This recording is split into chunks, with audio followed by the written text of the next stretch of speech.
amodzi ozipereka kuti atisegulire ndi pemphero.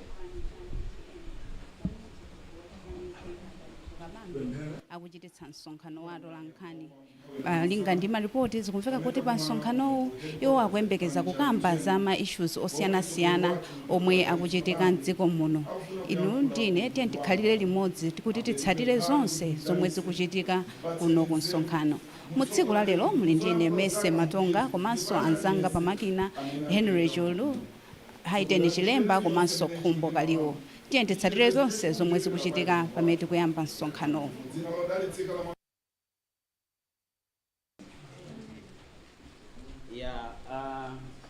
Msonkhano wathu masanano kukhala motere kuyambirira ndi kutino bana ati pasabsization yawo ndimafuna ndipembe kuti zochitika zonse masanano zikhala moterewa. Cholinga chathu ndi chakuti tafikirenso amalawi ena onse mmodzi. Ndiye akamaliza kulankhula pakhalanso mwayi wa mafunso amenenso akhale muchichewa. Muli ndi mpata ndithu okwanira kufunsa mafunso ena aliwonse amene muli nawo amene akukupingapingani mu mtima. Zikomo kwambiri. Ndipempheso kuti no ena tonse tisunthe uku kuti kusogoloku kungokhala bwana okha. Zikomo kwambiri.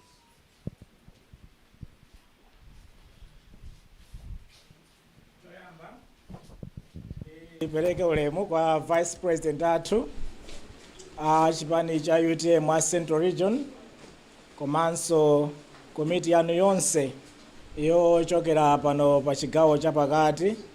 Pereke ulemu kwa members azinzanga onse aku National Executive Council, Central Committee ya UTM komanso ma members a National Executive Council ena tonse amene tingakhale pano aku NEC ndi akuluakulu a chipani tonse amene tili pano komanso ndipereke ulemu kwa members ama media houses tonse amene tili pano masanano komanso pyolera mwa inu. Ndipereke moni wa chaka chatsopano kwa Malawi onse wa chaka chino cha 2025. Perekenso moni kwa inu ma journalists athu moni wa chaka chino tikukumana koyambirira chaka chino cha 2025. Happy New Year.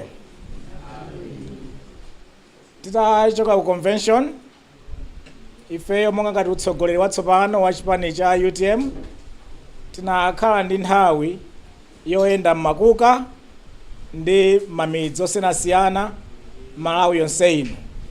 Ndayenda ndi azinzangawa, ndayenda pafupi dziko lonse, ndakumana ndi mafumu ochuluka kwambiri, over half ya mafumu akuluakulu athu onse dziko la Malawi.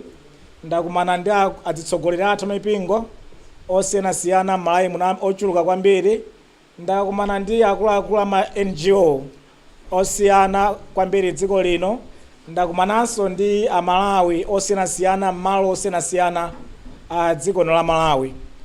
Konseko kumene takhala tikumana ndi anthu akunena zambiri zokhudza dziko lino, andi zina mwa izo zinali zomvetsa chisoni. Ma stories amene makhala ndikumva ndi amene ineyo pamodzi ndi anzangawa tinakonza kuti tifotokoze zimene tamva Malawi osiyanasiyana dziko lino akukamba za dziko lawo. Komanso kwina ukamatifunsa ifeyo ngati UTM, kodi inu ya UTM maganizo anu ndi otani pa mavuto amene Amalawi akukumana nawo? Chotero masanano tinaitanitsa press conference ndi cholinga choti tipereke zimene tamva, zimene Amalawi akunena, komanso tipereke maganizo athu amene ifeyo tikudzionera ndi mmene dziko lathu lingathe kusinthira. Ndinenenso at the outset kuna kuti ifeyo tizikhala ndi press conference ngati imeneyi monthly, mwezi ni mwezi tizikhala nayo mpaka na pamene dziko lino lidzapanga chisankho chachikulu mu September muno. Tikhala tikumacheza ndi kukamba ndinu atolankhani a nyumba zosindikiza mawu, zolusira mawu zosiyanasiyana.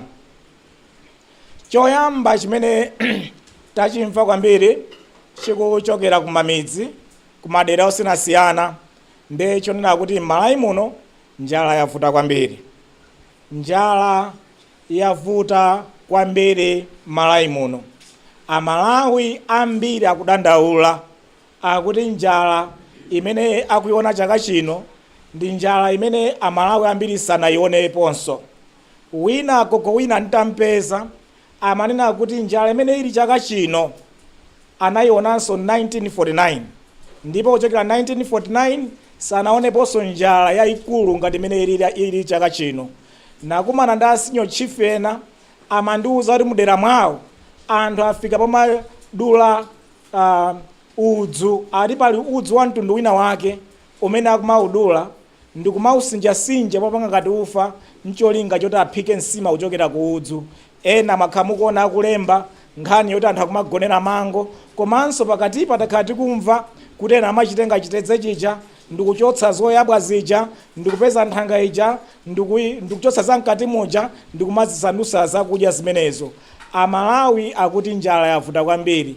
Last week timamva za story ya ku Nchewu yakuti banja lina akuti linadya zakupha chotero lathamangira nawo chipatala, kwa mapeto ake banja lonse lapezeka kuti lataya moyo wawo chifukwa choti anadya zinthu zosayenera kudya chifukwa cha njala. Njala yavuta kwambiri. Amalawi anzanga mukudziwa kuti njala ifike pamene afikira apa nchifukwa chona kuti mtengo wa fetereza wakwera kwambiri mdziko muno.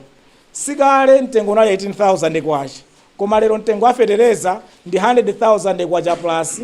Ndi Amalawi ambiri akuti akulephera kugula fetereza uja, komanso anthu opeza nawo mwayi pa fetereza uja amati wa AIP watsika kwambiri. Anayamba ndi mafiga okula kwambiri, pano amene akulandira pamodzi mwina ndi awiri kapena atatu, anthu ochepa kwambiri amene akulandira fetereza wa AIP m'midzimu. Ndiye chifukwa chona kuti mitengo ya fetereza yakwera kwambiri, anthu sangathe kugula fetereza, komanso fetereza othandizika uja wa AIP watsika kwambiri, ndi anthu ochepa amene akupeza fetereza.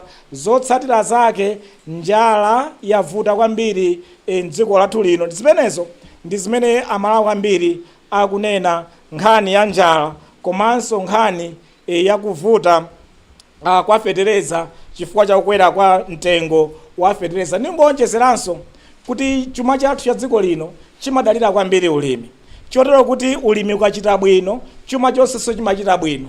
Komano mmene fetereza wavutiramu anthu ochepa apeza fetereza, ulimi wathu wasokonekera kwambiri, wapimbinira. Nde chifukwa kuti agriculture is the backbone of the Malawi economy, timadalira kwambiri ulimi. Nde chifukwa ulimi uja wapimbinira, muchizungu amati when agriculture coughs, all sectors of the economy sneezes, or the whole economy sneezes. Ulimi ukakanika mdziko muno, ndiye kuti ma transporters apanga transport foja ochepa, apanga transport chimanga chochepa, anapanga transport fertilizer ochepa, anthu ogula ndi ogulitsa ndalama zimene apange pakugula ndi kugulitsa zipangizo kapena kugula fertilizer kapena chimanga zimakhala kuti zatsika. Komanso financial services sector nawonso zimakhala kuti ma transactions awo achepa, komanso azomangamanga anthu amadalira apeze ndalama kuti amange. Nde chikangovuta chakudya mdziko pena ulimi ukangovuta, when agriculture coughs, the whole economy sneezes. Aliyense mu economy amavutika. Nde chifukwa chake chuma chathu chakhala chikukwera mopimbinira kwambiri kuyambira mu chaka cha 2020, chifukwa ulimi wathu wakhala kusokonekera zaka zonsezi, udakali wovuta mmene ulilimu. Komanso chaka chamawa zikuchita kuonekeratu mmene dzavutiramu kuti chaka chamawa njala tinayo panoyi, chaka chamawa njalayi ipitirira yakuoneka kuti sitha ndithu, chifukwa anthu ambiri akukanika popeza fetereza uja, anthu ambiri sanathe kupeza nawo fetereza wa AIP. Ndiye kuti chaka chamawa pambali poti chaka chino tadya chitedze ndi kudya udzu, chaka chamawa tiyembekezere kudya zina zoposera chitedze ndi udzu. Chaka chamawa chuma chathu chasokonekera chifukwa agriculture is failing to take, chifukwa kuti fetereza wativuta, nkhani ya mega farms ya irrigation zonse zinatikanika. Nde chifukwa chimenecho ulimi wathu mdziko lino wavuta kwambiri. Ndiye mupezanso chifukwa chuma cha dziko chapimbinira, there's a contraction in the economy, chapimbinira zatanthauzaso kunena kuti anthu ambiri kuti apeze ntchito sakuzipeza, chifukwa makampani ambiri ali linked kapena related ku agriculture. Nde chifukwa kuti amadalira kwambiri ulimi, zakuulimi, kuti makampani za mabizinesi awo ayende. Mmene ulimi wasokonekera, mabizinesi ambiri nawonso asokonekera, chotero ntchito zikusowa kwambiri mdziko muno. Achinyamata ambiri ukafunsa ali ndi ma masters awo, ali ndi ma degree awo, angoyenda kuyesera kusakasaka ntchito, koma ntchito sizikupezeka. Dziko la Malawi lili pa moto ndithu, chifukwa alimi akulira, komanso achinyamata akukanika kupeza ntchito zimene akanatha kuzipeza. Komanso mukayang'ana mmene mitengo ya zinthu yakwerera, zinthu zina zonse zakwera kwambiri mitengo. Kandi mafuta agalimoto adakwera kwambiri mtengo, komanso kandi mafuta ophikira, zakudya zapakhomo ndi zina zotero, chilichonse chakwera kwambiri mtengo at 33% inflation, pamene anthu masalari kwakwezera ndi 10%. Zikuoneka kuti pali big mismatch yonena kuti anthu akugula zinthu pa mtengo waukulu kwambiri, pamene timasalari tomwe tichasitinakwere. Nde nawonso amuzintchito nawonso moyo wawo wapimbinira, wavutika, chifukwa kuti masalari sakutha kukwanitsa kugula zinthu zimene akanatha kugulira mbuyo monsemu. Komanso nawonso ma business, chifukwa anthu ndalama alibe, disposable income alibe, nawonso ama business akuvutika kwambiri. Ma business awo sakuyenda, akukumana ndi high production costs, mbali ina yakugula zipangizo zawo za business pa mitengo yokwera kwambiri, pamene ogula alibe ndalama mbali nayi. Nde nawonso akuvutika kwambiri anthu ama business onse opanga business ndi malonda ambiri akuvutika kwambiri mdziko muno, chifukwa kuti economy yasokonekera. Komanso paliso ena amadalira kuti akagule zinthu zawo kunja, apeze ka forex, akagule zinthu ku Tanzania, akagule zinthu ku Chipata, abwera dzagulitsa apanga business awo. Onse aje chifukwa chakuvuta kwa forex nawonso akuvutika kwambiri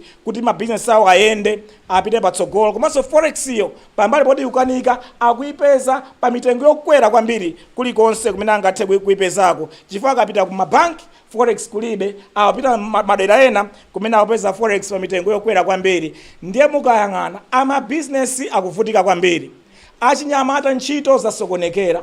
Mukayang'ana muzintchito inflation yakwera kwambiri, sizikugwirizana ndi masalari awo. Mukayang'ana anthu amadalira ulimi, nawonso amati akalima apeze chakudya, koma pambali pa chakudyacho zina amati afunika agulitse apeze disposable income yogulira zapakhomo pawo. Zonsezo zakwera kwambiri, zavuta. Zimenezo ndi zimene anena kwambiri Amalawi, kuti Amalawi ambiri akukhala moyo wovutika kwambiri. Komanso kwa iwo amene ali magalimoto amene ali ndi transport business, mupeza kuti chifukwa cha kuvuta kwa mafuta magalimoto angogona pa ma filling station.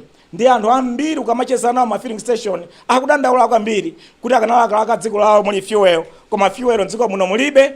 Ndoti uzikakhala pa filling station masiku awiri atatu kuvutika kuti upeze fuel. Ndiye ama business ngati minibus onyamula zinthu chifukwa kumakhazikika pamene paja nthawi yayitali nawonso akuvutika kwambiri. Ndimamvanso za anthu amene akanyamula mafuta ali matankers ali ndi business yonyamula mafuta akuti nawonso akuvutika kuti apeze mafuta kuti matankers awo apite kutanga ndi malo ena akapeze mafuta abweretse mdziko muno chifukwa nawonso akuvutika ma business awo onsewa alowa pansi. Komanso ifenso tonse tikudziwa kuna kuti umphawi mdziko la Malawi wakula kwambiri. World Bank statistics ikuonetsa na kuti pa Malawi 7 ali onse mwa Malawi 10 ali pa umphawi wadzaoneni. Ndi mmene umphawi wati chulukira ndi kuti kulira muno mdziko la Malawi. Ndiye mukayika umphawi kuchuluka ndikuyika kukwera kwa zinthu mochuluka, kusowa kwa zintchito, kulima zinthu zochepa, osapeza income, zonsezo zikupangitsa kuti Malawi moyo wawo ukhale owawa kwambiri, ukhale umoyo wopweteka kwambiri. Komanso dziko lathu nkudabwa kuna kuti nthawi yokhayokhayo dziko lathu likubwereka kwambiri ngongole zachikaposera pa 4 trillion mpaka na 15 trillion. Ukafunsa ndiko ndi ngongole izizi 11 trillion zakongoledwa mu nthawi yochepa yokhayi zapita ku ndalama zimenezo zagwira ntchito yanji. Sungaone chitukuko cholozeka choti ungathe kuona kuti chitukukocho chabwera ndi 11 trillion ndi ichi choti ungathe kuziona. Ndena akamanena kuti katangale wavuta dziko lino umangokhulupirira chifukwa sangabwereke 11 trillion osaona kumene 11 trillion yapita kapena yalowera. Mzipatala mwanthu amalawi ambiri akudandaula mankhwala mulibe. Ndizona adukapita amakuza kuti ukagule wekha mankhwala. Amalawi akufinyika, amalawi akudandaula, amalawi akulira kuti mankhwala mzipatala mulibemo. Komanso timamva story inaposachedwa kuti pambali pa mankhwalawo anthu chipata cha ntcheu posachedwa pamanena pambali pa mankhwala akuti ngakhalenso nkhani ya chakudya mzipatala zambiri mulibe. Chotero anthu akudandaula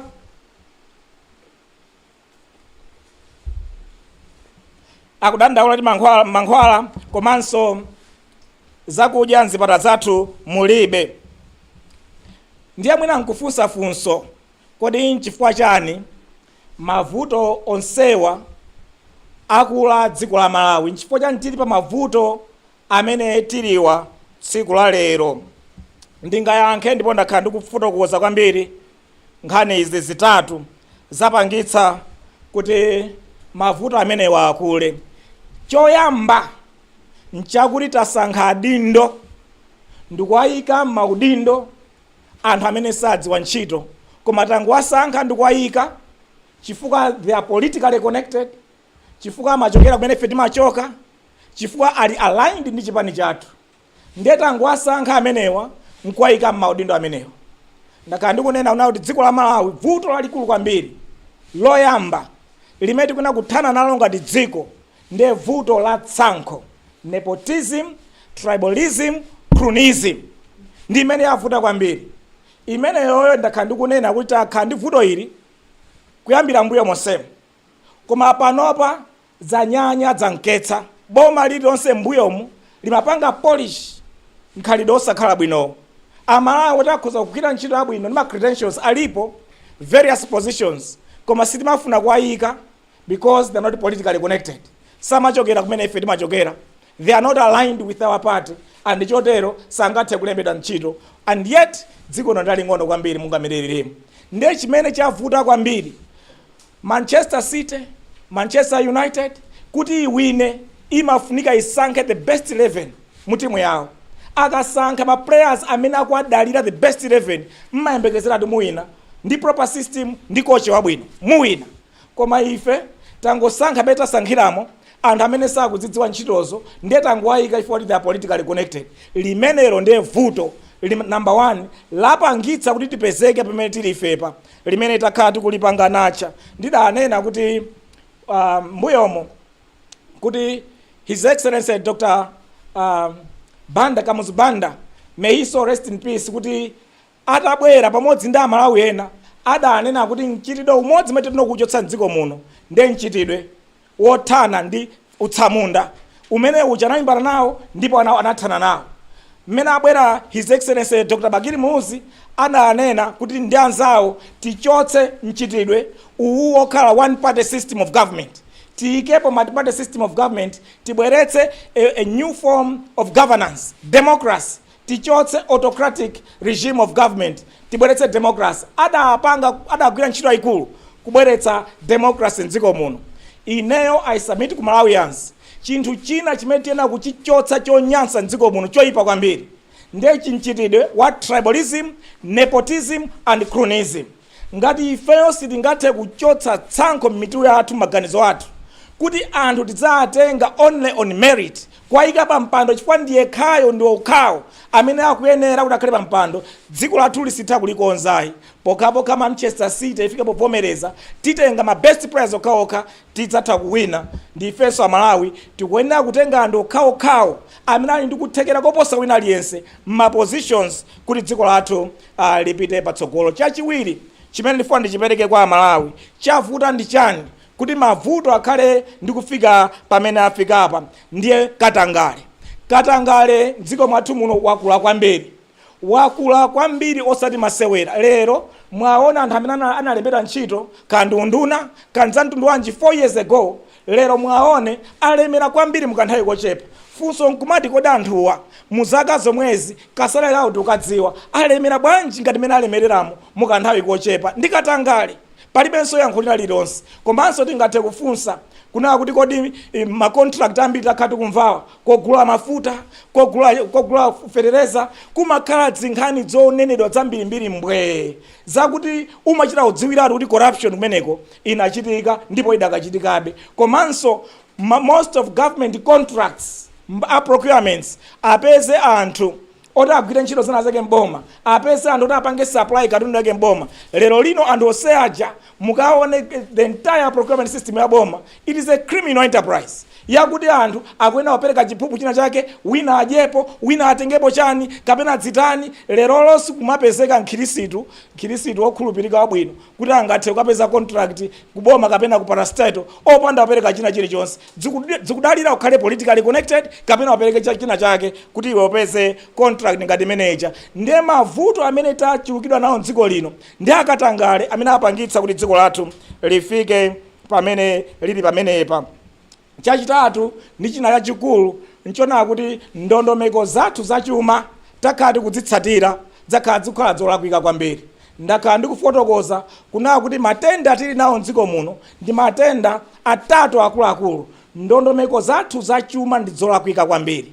Tikumangodalira basi kukhala moyo mangopempha kubwereka, tikabwereke uko.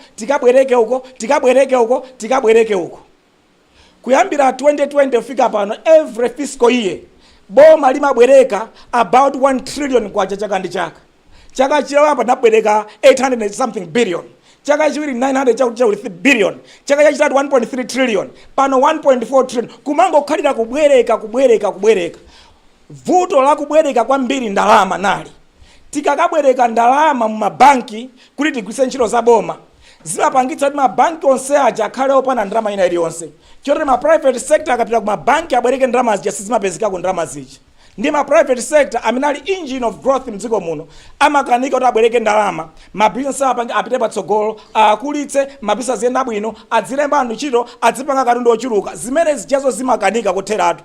Ndiye we paralyze the private sector chifukwa ma private sector athu sangathe kupeza ngongole. Komanso boma likamabwereka kwambiri mabanki limapangitsa kuti chiwongola zanja cha ngongole zija chikwere, demand and supply chikwere kwambiri. Ndiye ngongole zakhala zikukwera kwambiri. Zinachoka amene kadinali ne Governor Bank policy rate nali 13.5%.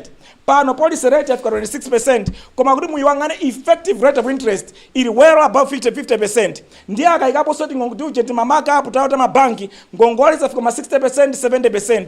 Munthu abwereka bwanji ngongole at 70%. Apa nga business yandu wanji yakuti angathe kupindula nayo. Ndiye boma likamabwereka ndalama kwambiri mabanki limapangitsa kuti ndalama zija mabanki zisowe, komanso chiwongola dzanja pa ngongole zija chikwere. Ndi chifukwa chake lero tikuti ma business sector mabusiness awo apotera chifukwa ukanika kupeza capital yopangira run mabusiness awo. Chachiwiri, boma likamabwereka kwambiri ndalama mabanki, boma likabwereka kwacha ndiye kuti ndi ma savings, ma deposits, ma pensions a Malawi amene asungitsa mabanki onse akabwerekedwa kupita ku boma ku Capitol Hill, expenditure yake kwambiri ndalama zimapita kwa kugula zinthu zakunja chifukwa mdziko muno zimunafuna agule mulibe, akagule ma TX, ama directors, ma PS, ma ministers ndiye na otero, akagule ma spare parts magamond amene achi adzapatsa ma fuel ochuluka kwambiri oti aziyendera locally, komanso ma foreign trips azitha kugwiritsa ntchito ndalamazo kukapezera ma dollars akunja, ma air ticket ndi zina zotero, komanso tatumiza anthu ambirimbiri ku ma embassy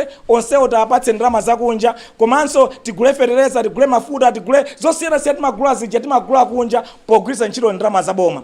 Ndalama za boma actually mdziko muno amene amagwiritsa ntchito kwambiri forex koposa wina aliyense mdziko muno ndi boma. The number one entity that uses a lot of foreign exchange in the country is government. Polipira zosiyana zimene boma lija likugwiritsa ntchito. Ndiye pressure pa dollar, pa ndalama ya dollar kapena pa kwacha imaperekedwa kwambiri ndi boma chifukwa boma lifuna ligosiyana lipeze zakunja zosiyana zimene zijazo zimapangitsa kuti ndalama ya dola ipezeka kuti yatha pa town palibe bosi kupezeka yambeno kuvuta kenako ipezeka kuti pali misalignment yakumapezeka ma parallel markets muja apezeka kuikweza kwambiri chifukwa lero lino mukayangana ku mabank dola ili pa 1700 kwacha $1 pamene mukapita parallel market ili pa 3500 kwacha $1 pakali pano. Huge misalignment chifukwa demand yachoka mabanki yapita ku parallel market, ndiye parallel market rate yake kungokwera tsiku ndi tsiku kufika pene yafika paja. Ndiye vuto ilili loti boma likungobwereka ndalama chaka ndi chaka, ndalama za nkhani ikupangitsa kuti economy yonse isokonekera. Ine ndimanena nthawi zambiri kuna kuti fiscal cancer iyi ndi utenda waukulu kwambiri kupanda kuukonza palibe imene chingachitike. Ndi ngati ka virus kalowa mthupi mwako pokhapokha upeze njira yopanga deal ndi virus ija, mavuto sakuchokera akhala nawe mpaka na kalikali mpaka na utapeza njira yopanga treat ka virus kaja usiye kubwereka ndalama nkomwe pa khomo. Lero akabwereka ku ndalama, mawa akabwereka ku ndalama, nkucha akabwereka ku ndalama, au akubwera kuvuta za ndalama zawo, akuzakuvuta moyo wako munthu umangokhala othawa ovutika. Lero nkhani ya fuel iyi tikumangomva yayi lero tapita ku Badea, lero tapita ku government, tapita ku Abu Dhabi, tapita ku Kenya, kumangozungulira munthu umangopempha ndalama kuti akuthandize munthu. Moyo uwu wopempha kumangokhalira kubwereka si moyo wabwino iya, si moyo wabwino. ukukabwereke bambo wa mtundu wanji pakhomo ndi mavuto okhaokha. Nde iyi si fiscal policy yoyendera yomangokhalira kumangobwereka iyi mayenera ikonzedwe isidwe. Iyi ndi cancer weniweni wovuta kwambiri. Ngati sitingasiye vuto limeneli, vuto la forex sitingalikonse, vuto la ma interest rates kuti zitsika sitingalikonse, vuto la industry kuti zipanga produce zinthu sitingayikonze chifukwa zonsezi boma laononga. Sitingathenso kuti zinthu chazikonzeke popanda bomalo palokha kuti likonze. Mukaonanso mene exchange yathu ilili, ukhale ndi parallel 3500 ndiye ukhale ndi official 1700, iyo munthu uli ndi $100 upita kuti mayeserero amene upita kuti upita ku black market, parallel market ukasinde chifukwa akusinda pa 3000 chakuti, pamene ukapita ku banki akakupatsa 1000 chakuti. Ndimapereka chitsanzo tsiku lina cha Alliance One kuti company iyi itatumiza foja kunja $100 million, ndiye ku banki ndalama zawo zikadzera ku banki alandira 170 billion kwacha, zikadzera ku parallel market ndalama zoti alipidwe alandira 350 billion kwacha. Iwe ndiwe CEO wa Alliance One, uku wakupasa 350 billion kwacha, uku wakupasa 170 billion kwacha, utani upita kuti? Ndi chifukwa chake lero anthu ambiri akungolondola ku black market. Simungapeze ndalama on the official market chifukwa ndalama zonse people are trading on the black market famene akupeza ma rates abwino. Nde izonso sikuti sopite ukakhale nsukulu ya economics kuti udziwe kuti mbachito yake ndipanga chani. Iyi ndi conventional wisdom wekha mangodziona kuti yayi zikuchitika apazi nzosakhala bwino zolakwika sitingathe kukonza chuma chathu ndi mavuto amene taonetserawo. Komanso ma interest rates zambiri mafotokoza kuna kuti ndi cancer yachitatu. Ma interest rates akhaokwera palibe njira yakuti business angathe kukhala moyo waubwino mpaka nampeze njira zakuti mukonze ma interest rates wakhale abwino, koma njira zake zilipo, koma noboma likutsatira njira zosakhala bwino. Ndi zifukwa zitatu zapangitsa kuti chuma chathu mdziko muno chitsike chifike pamene chafika. Number 1 nikobwerezanso kuti number 1 nchionera kuti anthu tumasankha anthu olakwika m'maudindo, nepotism, tribalism, cronyism. Chachiwiri corruption katangale wakula. Chachitatu tikutsatira ndondomeko zolakwika za fiscal policy, monetary policy, exchange rate policy. Pokapo katita sintha zinthu status ifeyo dziko lathu ndi chuma chake sichingathe kuyenda bwino. Ndiye ena amakonda onena kuti inu a opposition andale inu mmangonena simapereka ma solutions, mloza kuti mavuto awa and yet simapereka ma solutions kuboma kuti ma solutions ndotani. Ndifuna ndipereke ma solutions awa. Number 1, nkhani ya njala. Nkhani ya njala ilipo panopa, ndi ntchito ya boma kwina kulikonse dziko lapansi. Anthu awa akamavutika athandize pavuto lawolo. Boma limasankhidwa ku dziko lapansi kwina kulikonse lithane ndi mavuto amene anthu awa akumana nawo. Lero tili mavuto a boma anjala, boma silingathawe, boma likuyenera lipange sort out mavuto anjala. Chakudya kulibe, ngati pali malo ena kuli chakudya chambiri chipite malo amene chakudya kulibe. Ngati mdziko simuli chakudya chokwanira tikapeze muli chakudya chokwanira tiapatse anthu akhale nacho. Takhani ma episodes ngati ambuyo tinabweretsa chimanga, boma linabweretsa chimanga kwathandiza anthu awo. Lero lino sizoona anthu azidya chitedze, azidya udzu, azigonera mango. Ndi ntchito ya boma ikapanga cut budget ya State House, ikapanga cut budget ya Parliament, ikapanga cut budget ya OPC, ka budget ya police, ka budget ya kuti ipeze ndalama zakuti igulire ndi kwathandiza anthu chakudya, apatse anthu chakudya. Imene ntchito ya number 1 ya boma.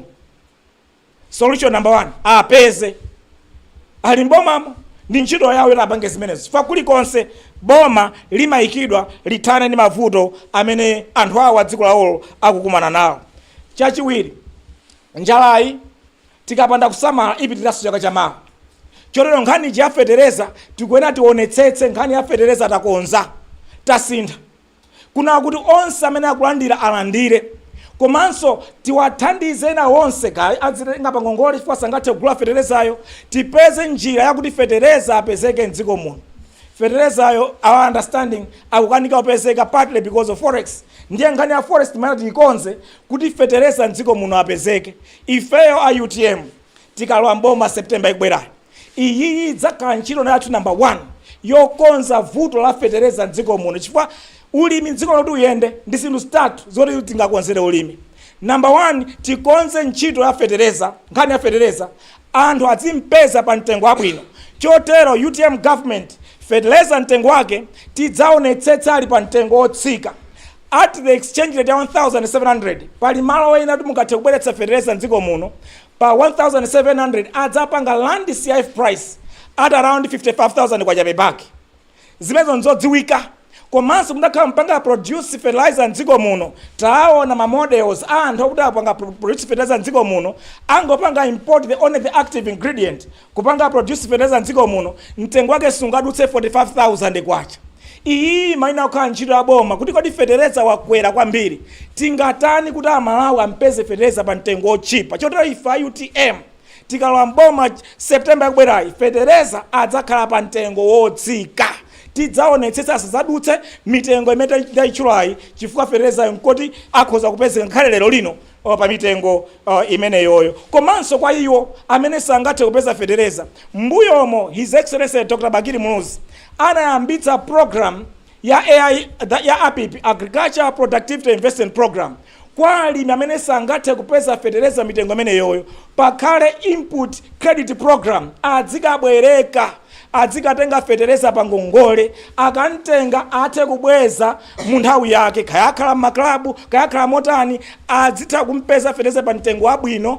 Komanso apezeke njira zakuti abwereke ndalama, abwereke fetereza kuti agwiritse ntchito akalima ndi kugulitsa zolima zawo athe kubweza kumene akangola zija. Imeneyo ni njira imene UTM ikalowa mboma September yakubwerayi tidzaonetsetsa ulimi winawo kuna kuti fetereza akupezeka pa mitengo yabwino, fetereza akuperekedwa pa ngongole wakuti alimi azitha kumpeza fertilizer amenewo. Komanso ena onse amene angathe kugula fertilizer mitengo yake idzakhala yomverera ngati imeneyo, kwa amene sangathe kupezekeratu kuti apeze mwapeza fertilizer amene onse akuna zithandizidwa kupatsidwa mzaka zoyambirira kupatsidwa fertilizer waulere. Chachiwiri kuti tikonze ulimi wathu ndiye nkhani yonetsetsa kuti madzi kapena chinyontho chikupezeka m'minda mwathu.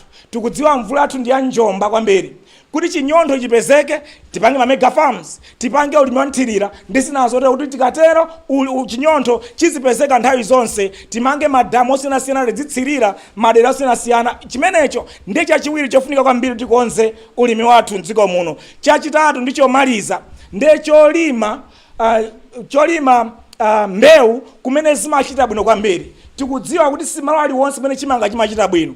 Kwina chimanga chimachita bwino, kwina mpunga amachita bwino, kwina ma citrus fruits amachita bwino, kwina nthochi zimachita bwino, kwina zina zimachita bwino, thonje limachita bwino. Tionetsetse kuti malo ofuna kulimidwa thonje tilimeko thonje, tiapange support alimi madera amenachi kuti alime thonje lambiri. Amene amalima mpunga tapange support alime mpunga wambiri, amene amalima macadamia tapange support alime macadamia ambiri. N'chifukwa chake ife tupanga propose manifesto yathu pa UTM kuti tidzayika budget yathu 500 billion kwa chaka chilichonse kukonzanso ntchito za ulimi.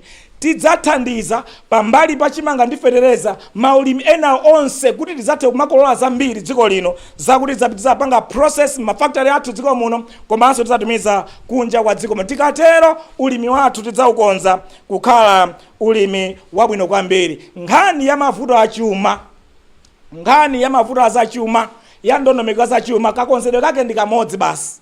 Palibenso zoti ife tipite kumapiri tikapemphere kapena ife tipite pasi pa nyanja tikapange zathu kati titani tizichekecheke tizitemeteme. Sititha kukonza nkhani ya forex, sititha kukonza nkhani ya interest rates, sititha kukonza nkhani ya kuvunda kwa chuma chathu. Njira yokonzera mavuto a chuma chathu ndi kukonza ndondomeko zoyenera.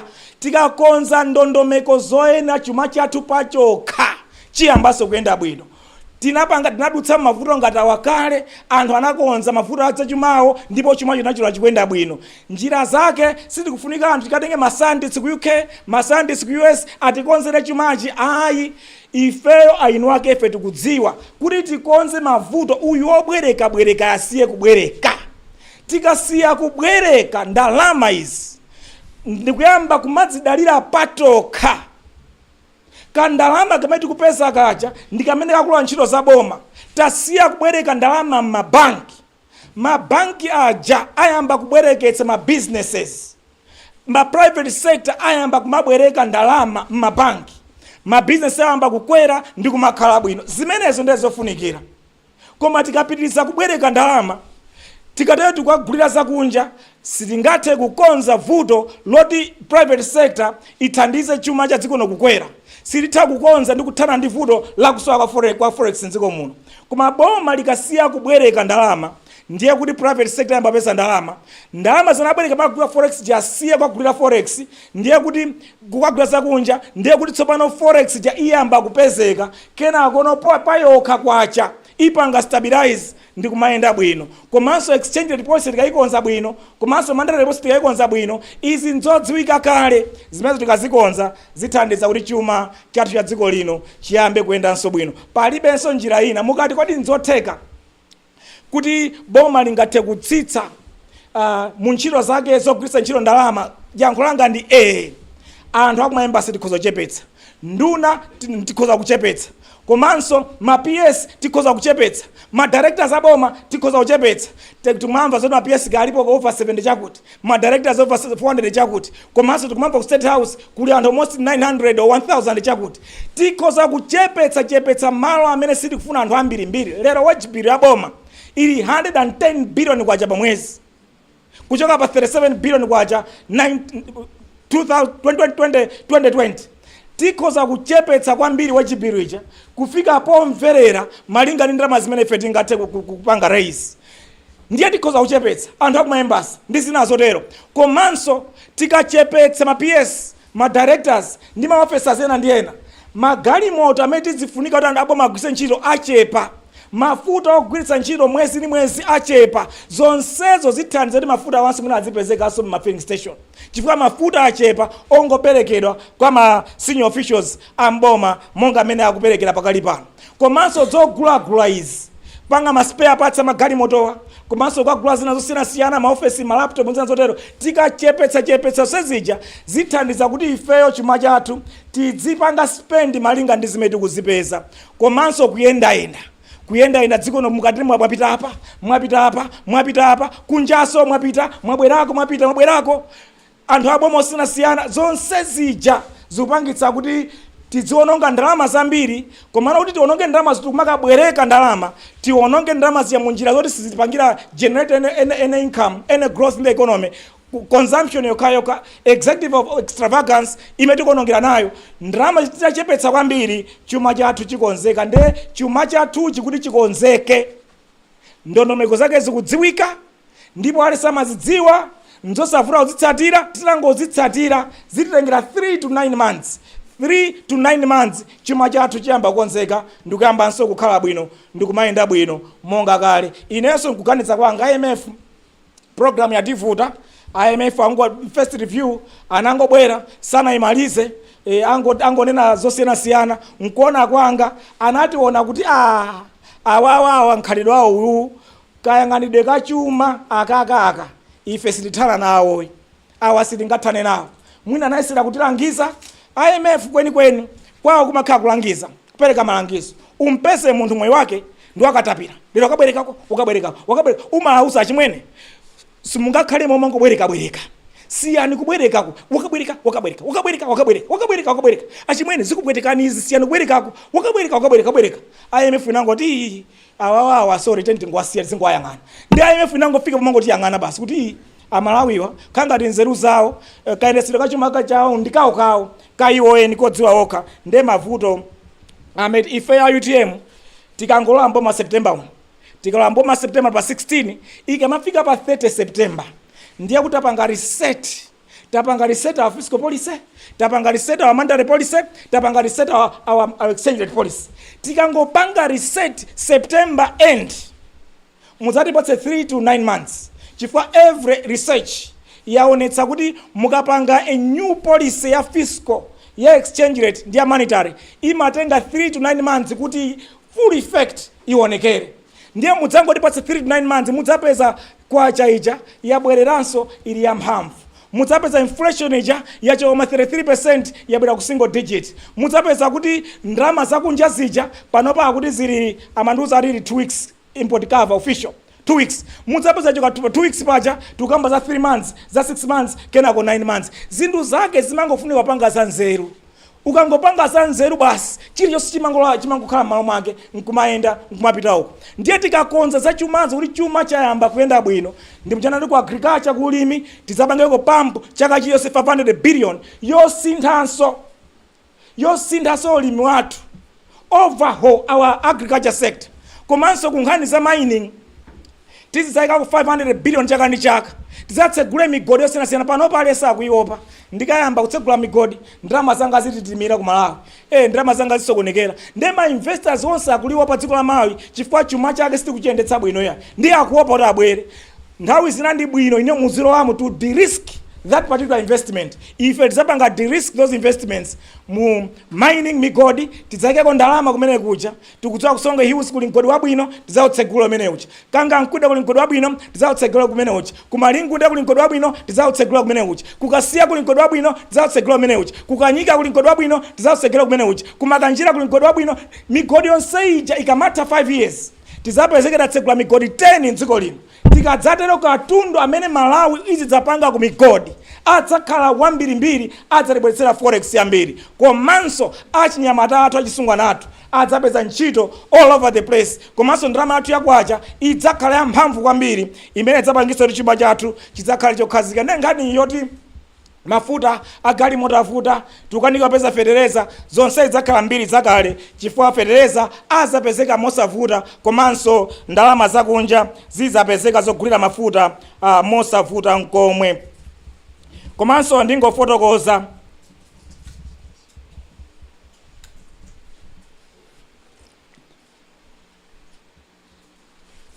kuti polimbikitsa kuthana ndi mavuto akusowa kwa zipangizo zoyenera muzipatala monga mankhwala, zakudya, komanso zina zofunikira, zipangizo zofunikira mzipatala, kuthandiza kuti ogwira ntchito mchipatala mwathu adzikhala ndi conditions of service zabwino, masalala abwino.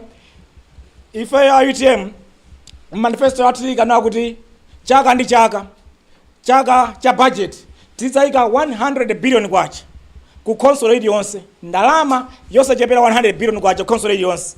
Iyi idzathandiza maskulu zakonze adzakhala bwino, zipatala zakonze console yonse, tidzakonze misewu yabwino, madzi, magetsi, zonse zofunikira. Mu zaka 5 tikupereka 100 billion kwacha district iliyonse, zidzathandiza kuti chitukuko chidzapite patsogolo. Chotero anthu omadandaula tinapita kuchipatala sinapezeko mankhwala, sitinapezeko chakudya, zonsezo idzakhala mbiri yakale. 100 billion kwacha imeneyi kumbali ya education ndiyoti ma councils azidzayika ndalama zokwanira za maskulu mwathu, ma primary, ma secondary, komanso teaching and learning materials, komanso kukhala ndi ma conditions of service abwino kwa maziphunzitsi athu amene adzagwira ntchito m'masukulu aboma. Tidzawakonza masukulu athu adzakhalenso ngati kale mmene amakhala ochita bwino, ana nkumakhonza bwino mmene ankakhonzera kale. Komanso nkhani yayikulu inayavuta ya school fees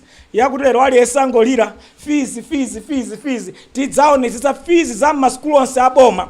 Tokoza His Excellency Dr. Bagimuzi mmene anayamba program ya free primary education inathandiza kuti ana ambiri azipita ku school za primary, pamene ku secondary, ku high school, ku college kumene kuchi mafizi ake ndi okwera kwambiri, akupangitsa ana ambiri ochokera makomo nyumba kumene amene sangathe kukwanitsa adzikhala kuvutika kwambiri January ngati ino kuti ana awo alipirire ma school fees. Ma school fees akwene adzaunikidwenso, adzatsike ncholinga choti zathandize maskulu ambiri monga mmene achitira His Excellency Dr. Bagimuzi kuyambitsa free primary education. Tidzaona kuti ku secondary ndi ku university ma fees angakhala mtundu wanji amene anthu angamakwanitse, tingatani kuti ma fees akhala abwino. Komanso mukapita ma university athu le public universities mpeza ana kumene akugona kosakhala bwino, zakudya zimene akudya osakhala bwino. Tidzaonenso kuti kodi accommodation tingayibwezereso kale bwanji ngati kale, komanso zakudya tingazibwezereso bwanji ngati kale. Tidzapereka ndalama zokwanira kumaphunziro kwathu, kunduna za phunziro, kuti kumeneko tidzakonzenso maskulu athu adzakhala abwino. Komwe tidzapanga kuti chuma chathu chikukwera, ndiye mmene chuma chikukwera tax revenues goes with kukula kwa chuma, chotero tidzatha kukhala ndi ndalama zokwanira in our fiscal space zoti zapitise monsemo kuthandizira ana athu adzakhale ndi maskulu ndi maphunziro abwino kupita chitsogolo. Chotero tifuna ndikuthokozeni kwambiri inu atolankhani pobwera kudzakhala nafe lero pa press conference yathuyi. Ife monga tanena kale tidzikhala nayo mwezi uliwonse, tidzikuyitanani ndipo tikakuyitanani mukhale omasuka kutifunsa mafunso aliwonse amene mungathe kutifunsa. Ife mkati mwa mwezi umo tidzikhala tikuyenda kufikira mayo ena onse amene tikukumana nawo, timve nkhawa zawo, atifotokozere, ifenso tithe kuyankha pa nkhawa zawozo kuti kodi zinthu zingakonzere bwanji. Ife tikanakonda boma lilipoli likonze mavuto amene alipowa. Sitifuna kuti tidikire mpaka na September titenge boma nde mavuto adzakonzedwe ya. Tikanakonda mavuto akonzedwe pano. Tapatsa ma solutions azimene tikuganiza ifuti zingathe kuchitika, azichita zimenezo. Akazichita zithandiza kuti tikhale m'dziko labwino. Sitikufuna kuti tidikire mapanga ndale kuti tidikire mpaka na September mavuto akonzedwe. Mavuto akonze panopa. Ife tikamala boma September ino tizala mulibe mavuto, tizangoyendesa zonse zili bwino zimene tikuyang'anira ife zimenezo. Chotero ndikuthokozeni so kwambiri kuti munabwera. Thank you so much for your attention. Thank you so much.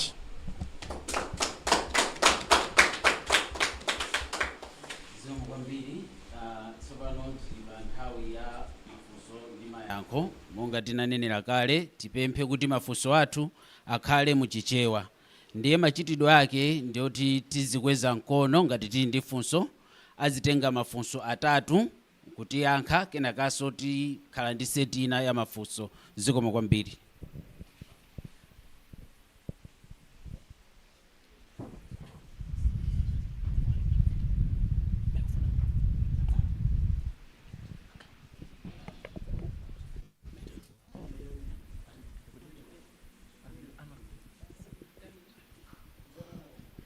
Alright, ine ndi Innocent kumchedwa.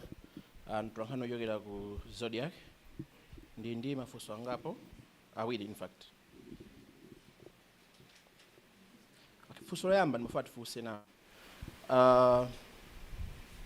mwakamba za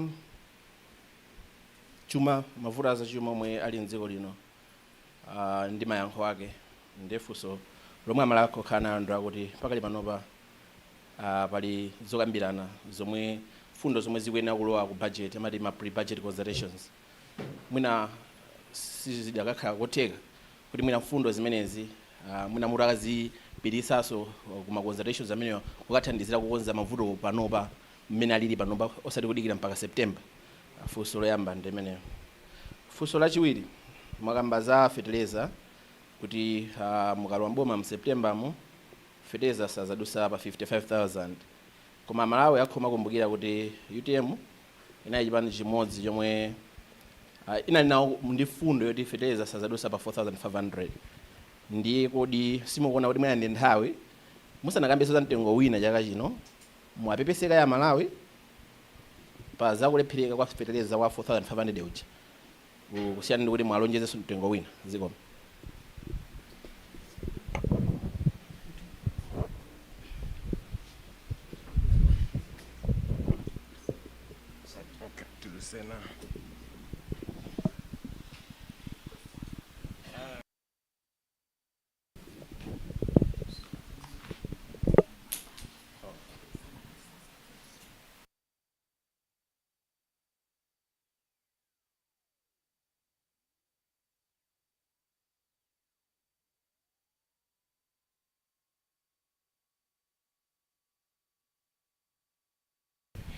Joseph Mazizi kuchokera ku Capital FM tiliso ndi mafunso awiri. Funso loyamba ndilo kuti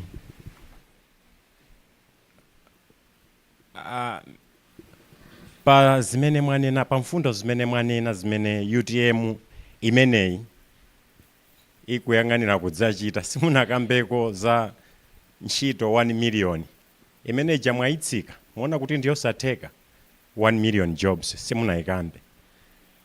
Chachiwiri ndi zofana nako pang'ono ndi funso limene anafunsaso mzanga kumchedwa mfundo yokhuzana ndi zaulimi. Tinene kuti imeneyi ndi imene mukuona kuti ndi yowinira kwa alimi yakuti chaka nchaka andale tikhoza kumapita kuwauza alimi kuti fertilizer adzatsika kulowa mboma zinthu zonkukanika kubweranso ulendo wina fertilizer adzatsika zinthu kumatero. Simufotokoza momveka bwino njira zimene mudzagwiritse ntchito kuti fertilizer ayo atsike mtengo zimene mukuona kuti zinakanika pa utsogoleri umene wapita posachedwa. Tisati wapita utsogoleri umene ulipo posachedwa. Simukupereka njira zomveka bwino kuti kodi mudzatani mukanena kuti mudzalowa mboma. Njira zake ndi ziti chifukwa choti imeneyi ndiyo kuti alimi ambiri kapena anthu ambiri atopa ndipo anthu enanso akuoneka kuti atayachidwe pa andale chifukwa choti mmawalonjeza zambiri zimene zili zosatheka kumapeto kwake. Mudzatani kwenikweni mukungozungulira.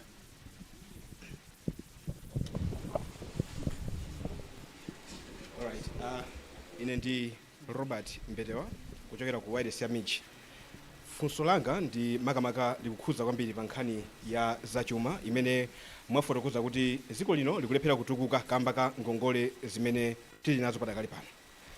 Ngati UTM italowa mboma kuyambira pa 16 September kupita kusogoloku muzayika ndondomeko zanji zofuna kuthana ndi ngongole zimene padakali pano zafika pa mwana wakanaphala. Funso lachiwiri munakamba nkhani yokhuza misalignment ya kwacha potengera ku mabanki ndi misika imene akambirembere panopa akupindula nayo pogwisa ntchito. Mukuona kuti ganizo labwino ndilo gwesa ndalama kuti ilingane ndi mulingo umene uli pansika kapena mungalangize kuti pakhale motani pofuna kuonetsetsa kuti ndalama imene kugulisidwa pa mulingo wa ku banki izigwirizana kapena kuti mina misikanso imene ndi yosavomerezeka isapezekeretu pofuna kuteteza chuma cha dziko zimwambe.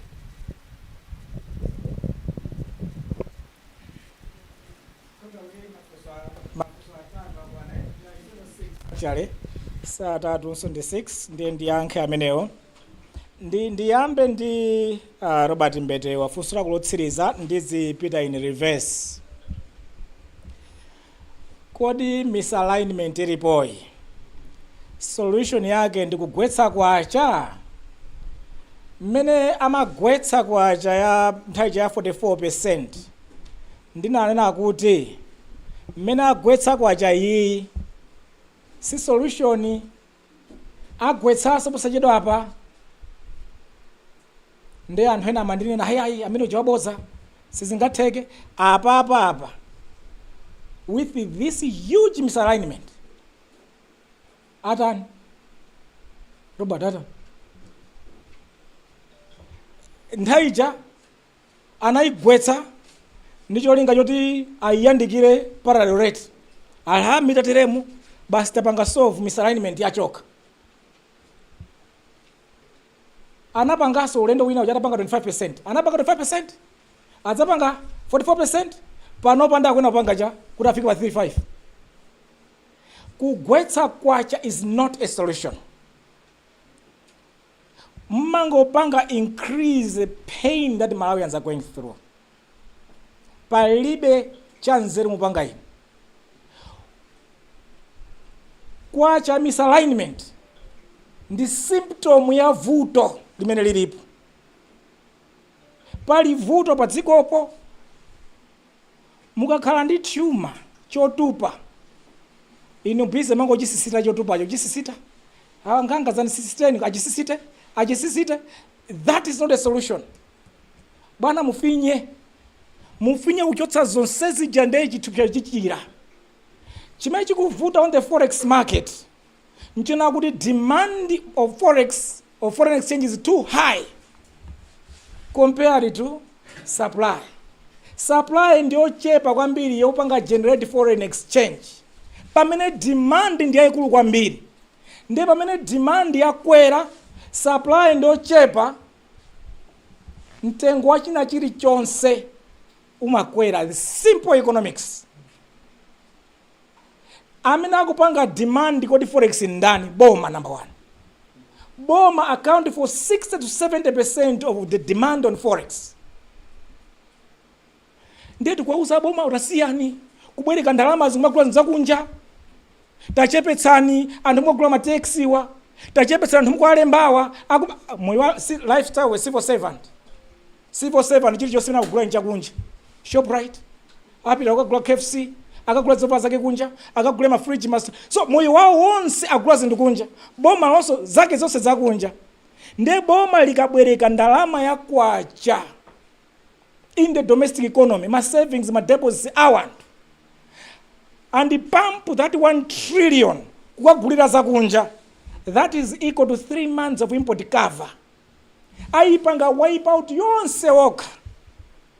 Nde demand ya dollar ya forex on the market number 1 consumer boma. Solution sikugwetsa kwacha. And yet forex yochepa ija amene apanga generate alimi afoja, alimi antedza ashawa, alimi athonje.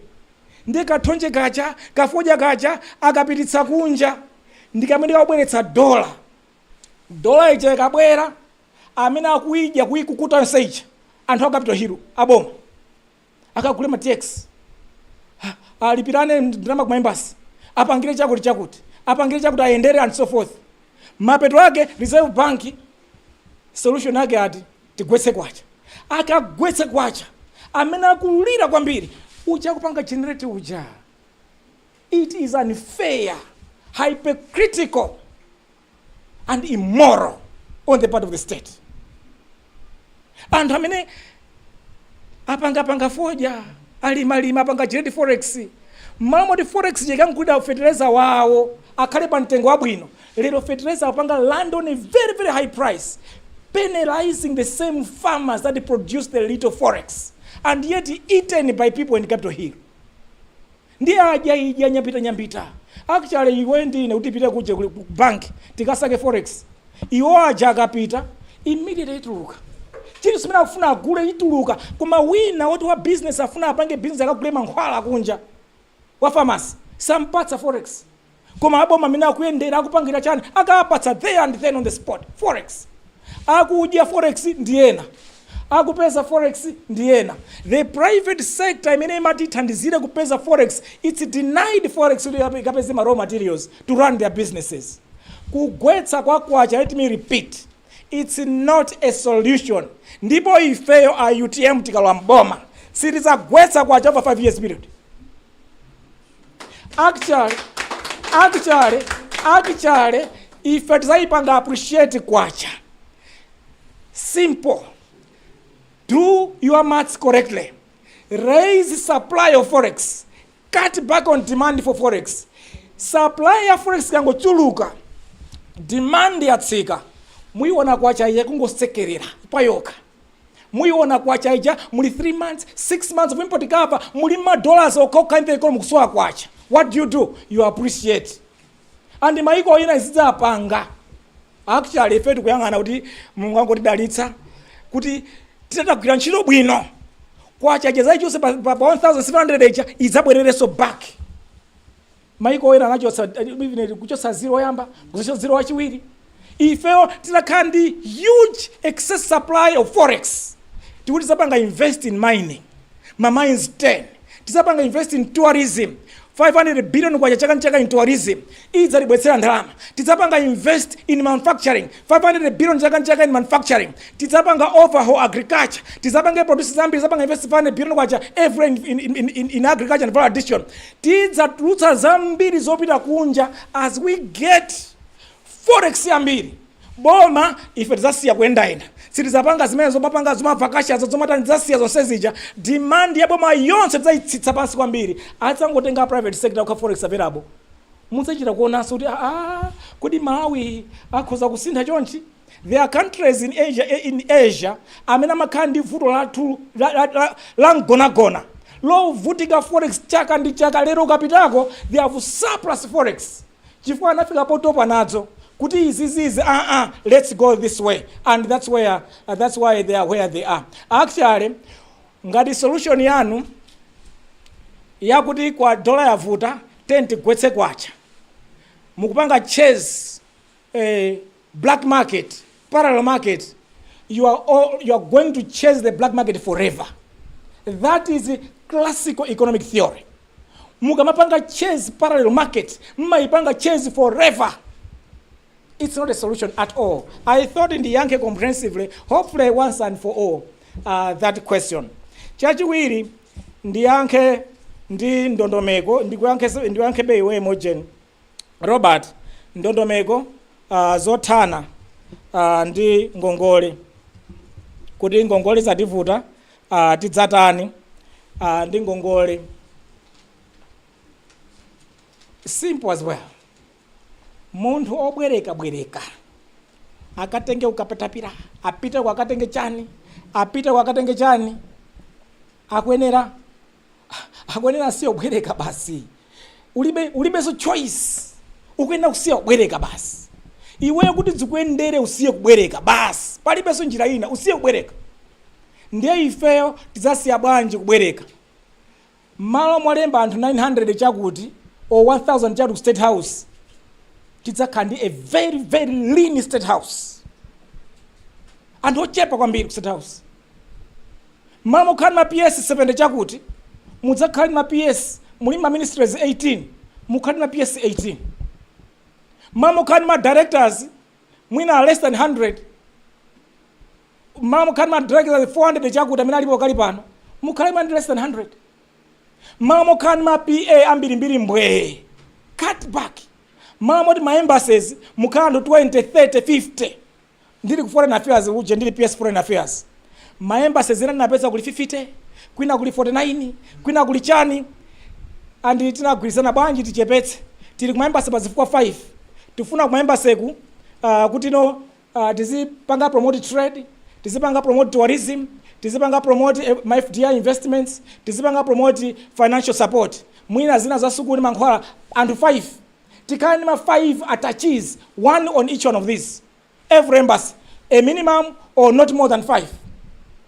anthu ena onse tinabweretsako akuyenera atenge those tough measures kuti ku state house kuja tikuchotsa anthu onse achapangopondana mise timangomva nkhani pa social media mongolembana zichi achotsa anthu onse atsere kwa anthu 15 after all akhoza kuwapanga save kunoso very efficiently la president kuma embassy kutsera anthu 5 nduna achepetse zikhale 10 achepetse PS akhale 18 madirectors akhale mukachepetsa anthu onse aja wage bill maudikhale 110 billion kwacha pa mwezi wage bill alimipezera abwera 40 billion 30 billion kwacha mukatero you have fiscal space komanso izi zomangoyenda kumangoyenda musiye khalani pasi mukatero muchepetsa zobwereka komanso mukachepetsa anthu aja anthu oti mwapatse ma allowance amafuta amapatsana ma allowance kandi 1000 liters every month anthu opatsidwa mafuta aja mwachepetsere ma allowance amafutawo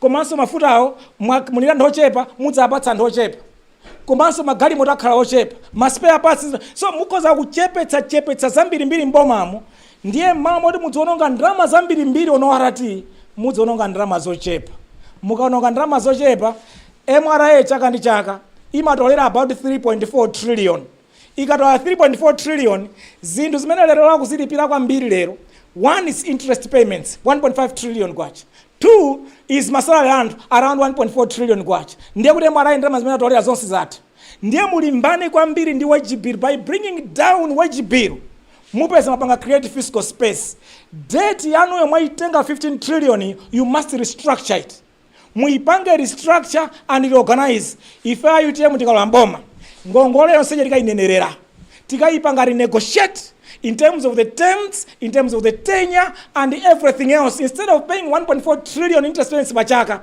we can bring it down to around 400 billion, 300 billion. By renegotiating all that debt to make sure that we have restructured it, reorganized it, and changed it. In that way, wage bill ikatsika, interest payments ikatsika, let's say we're only spending about 2 trillion kwacha, pa ndrama zimene mwara ekutolera. Ndiye kuti kutsala ndi 1.5 trillion if you don't 1 trillion to run everything else and you use the other one kupanga sort out mavuto amene alipo ochepetsa ngongole and so forth. Ndiye tikatero ngongole zathu yazikhala kuti basi no tayamba kuyenda bwino. There isn't any easier way around it. Palibe kupemphera tikhoza pita mapiri onse kumaliza koma ngati sitingakonze kupanga zoyenera palibe ndiye tingathe kuthandizira dziko lino kuti zikonzeke. Joseph Mazizi 1 million jobs kuti mwaitaya mwaitula sitinaitaye sinaitule actually 1 million jobs ija imagwirizana ndi nthawi imene ija mukayang'ana chiwerengero chathu in 2014 tinali about 16 million Malawians tinali about 16 million Malawians half ya chiwerengero chathu 8 million inali below the age of 20 the other so if you take half below the age of 20 ndiye kuti 16 we're talking about 8 million below the age of 20 and then 8 million in above 20 komano pa 8 million ipo ena ndi the elderly above 60 who around 2 million or so anthu amene munali nawo ofunika akhale muzintchito we around 5 to 6 million Malawians in 2014 panopo chiwerengero chili 21 million yapanopa ija ndiye mpange half 50% of Malawians are below the age of 20 ndiye kuti 10 million are below the age of the age 20 kwambiri kwa iwo ndi education imene tunapanga focus on and then another 2 million above 60 ndiye kuti ndi about 8 to 9 million Malawians amene sali pa ntchito so issue 1 million jobs pano pasingagwire chifukwa you have 8 to 9 million people that need employment over 5-year period. You need to make sure that aliyesakhale pa ntchito ife tiri kuyang'ana za 1 million jobs pa ujeni tikuyang'ana za full employment every Malawian oyenera kugwira ntchito akhale mu ntchito. How are we going to achieve that? That's why I take a program yoti zapange finance overhauling of agriculture system. Kuna kuti tikapanga finance 500 billion kwacha annual in agriculture ndiye kuti amene akulima thonje alitenge thonje into ginning factories, into spinning, into cloth making, into export of ma uniform zina zotero akuchipatala amasukulu asilikali, polisi, ndena otero. If we do that, invest seriously in agriculture, mega farms, irrigation, and the production of rice, production of pulses, ndima factories, ma ginning factories, ma factories, ma canning factories, ma fruits, also country-wide, invest seriously in agriculture. We will create thousands and thousands, hundreds of thousands of jobs in there. Factory on stage and so forth. Anyamata ndasungwa nakagira mchito mene munchi. Migodi 10 tikwine nayi. Nchito zakhala mbwe. Zakuti anthu azikagwira nchito migodi mene ijayo. Komanso once you set up a migodi, a mine, like kwaelekera kuti munaona ujeni, Joseph. You set up a mine, pamakhala ma allied business ambiri mbiri. Upward and downward, up and downstream businesses mabwera mene pacha. Ndiye kuti ma business akula on all these mines pambali polemba ntchito mine acha komanso anthu ambiri apeza ntchito around the mining activities. Tidzalemba anthu ambiri mene kuti tourism tikazoika ko 500 billion kwa chaka ndi chaka. Tikaika mene 500 billion chaka ndi chaka kumene kuchako. Zithandizana kuti all coastline ya Lake Malawi tikhale ndi better facilities zoti tipanga attract anthu amene adzapanga poach that tourism here. Timana za Likoma want to turn the paradise of Malawi. Kumene kujako 100 billion every mutumisa Likoma every year. That Likoma is simply going to turn in yoma kumaza panga maukwata chinyamata atu wa majenziwa azika pangira ukwatuwa kumene kujako. Fio kuzaka state of the art hotels and nice places and an airport there kuti anthu azika panga land straight and so forth. Zimeje tikapanga invest seriously in tourism. 500 billion kwacha every year. We are going to turn around that sector completely. Cape Maclear, Kandi Mulanje Mountain, Kandi Chani, Kosekuja kusindako, manufacturing, tikumango nena pakama. Higher ATM, but we are not serious with resources in the sectors. These sectors needs a lot of resources. Tikeko ndalama zokwani na manufacturing, tukamba zoti area 55 ija, tipange 10 into a production zone, tipange 10 Blantyre, Lilongwe, mele ana apangira ma president atambuyo, kukani Makata, kukani Kanengo, tibwerezenso zimenezi yazo big factory sites, tizipanga mene kuja electronic gadgets, tizipanga mene kuja building of cars and so forth, my cell phones and this zotero. Tikapanga zonsezija zithandizira ntchito zikhale all over the country. Mwa pesa nzathu akunja Amalawi. Amana tawa nziko lusowa ntchito adzibwerera mwa kugwira ntchito migodi ya ku Tanzania, ku Zambia, ku South Africa, abwera adzagwira migodi yathu kuno. Before tizaisintha dziko lathu lidzakhalenso dziko labwino. So sili ukambaso za 1 million jobs pano pakali pano. Tukamba za full employment. Malawi aliyense amene angafuna kukhala pa ntchito adzakhale pa ntchito. Actually microeconomics imakhala economy yapa munthu, yapa banja, yapa business. Imene microeconomics imene ndimetofuwa tipange turn around. Munthu aliyense akamagwira ntchito 8 hours and above, ntchito imene kumpatsa ndalama zomukwanira ndi zomuyenera, ndiye kuti in terms of microeconomy yeuja tamukonzera permanently. Mamuta adzipatsidwa zinthu aliyense, wina akhala pa ntchito, wina akhala pa business yoyenda bwino, wina akhala pa chani, aliyense umphawi wayo uchoka, aliyense ubwino wake onekera, aliyense apita patsogolo. Ndeti yang'ane kwambiri za Malawi wina aliyense paliponse aliye pachi. Komanso iyi nkhani yoti 100 billion kwacha, 100 billion kwacha district iliyonse. Zithandizana kuti district iliyonse tiyipange reorganize. Mmene US muja, mmene UK muja, kuti ma districts azipangana compete in terms of development. Mmene mapangira compete ma states aku United States aja aliwonse akupangana compete in their own right. Kunonso ku Malawi Chitipa izapanga compete ndi Karonga izapanga compete ndi Chiradzulu and so forth. Mfundo ya federeza ndiye nkhani yaneyo mango wikamba ndachaka ndi chaka kuti muinire. Ndiri ntangu yamba mene ntchito mboma 1998 anandilemba ngati planner, economist ku agriculture, freshman. Ndangochoka mino school mnapita ku agriculture kukayamba ntchito ku agriculture as a freshman. That was February 3rd 1998 mene mayamba ntchito. Ntapita kuja pepa yambira mene napasida kuti tipereke maganizo tilembe inali yakuti fetereza nziko muno akuvuta kuti alimi apeze. Tipatsani maganizo ngati ma planners tingatani fetereza apezeke kwa Malawi. Tinalemba mapepa awiri. Pepa yoyambirira tinalemba tinkaicha kuti starter pack program. Kuti iziyambika starter pack ineyo nali mmodzi mwa anthu amene tinalemba startup act program document yoyambirira kupanga submit adusa process pana ku cabinet mpaka na his excellency Rabeki Musa ipanga approve tende pange zimenezi. Komanso tinapanga program yamati agriculture investment productivity program APIP yota alimazipeza fertilizer pangongole imene ijaso tinailemba nthawi imene jayo andi ineyo ninazasankhidwa nthawi imene ndili kamwana ku agriculture ananisangazi ngo project manager yoyambirira wa APIP project kuti tikonze ulimi wathu tifune tisafune nthaka yathu inaguga tipeze solution ya fertilizer mdzikomo nutrients level tipeze solution kaya ikhala nkhani ya ndale kasi ya ndale koma fertilizer kuti ifeyo kuti ulimi utiyendere especially wachimanga pakwena papezeke fertilizer papezeke nzeru yakuti fertilizer ateke ndiye ife tikhoza kuchoka kundaliko ndakubweretsa ku professional kuti professional. By the way, agriculture yanga ya degree yanga yambirira ina agriculture economics ndiye ulimihu tukuna tikonze koma kuti tikonze ulimi wathu uyende bwino mayi muno wazakudya kuti tizikhala chimanga chokwanira. First and foremost tikonze zinthu zitatu: fertilizer, tikonze moisture, ndiye tikonze kulima zinthu zoyenera m'maloyenera pambali pa advisory services and so forth. Zinthu zitatu izi tiyangozikonza agriculture athu ulimi wathu takonza.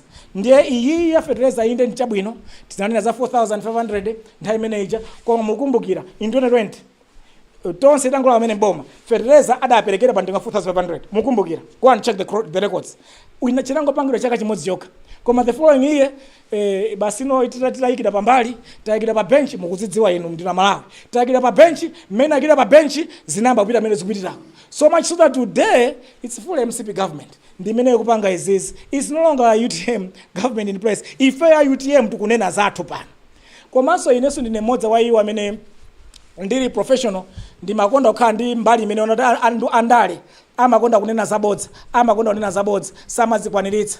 Nali mbali imene yangati yanuyo ndiye ine ndabwera mbali ino ncholenga yoti ndikaona kuti samakwanisa ifwa chani koma ifeyo tikukakwaniritsa chifukwa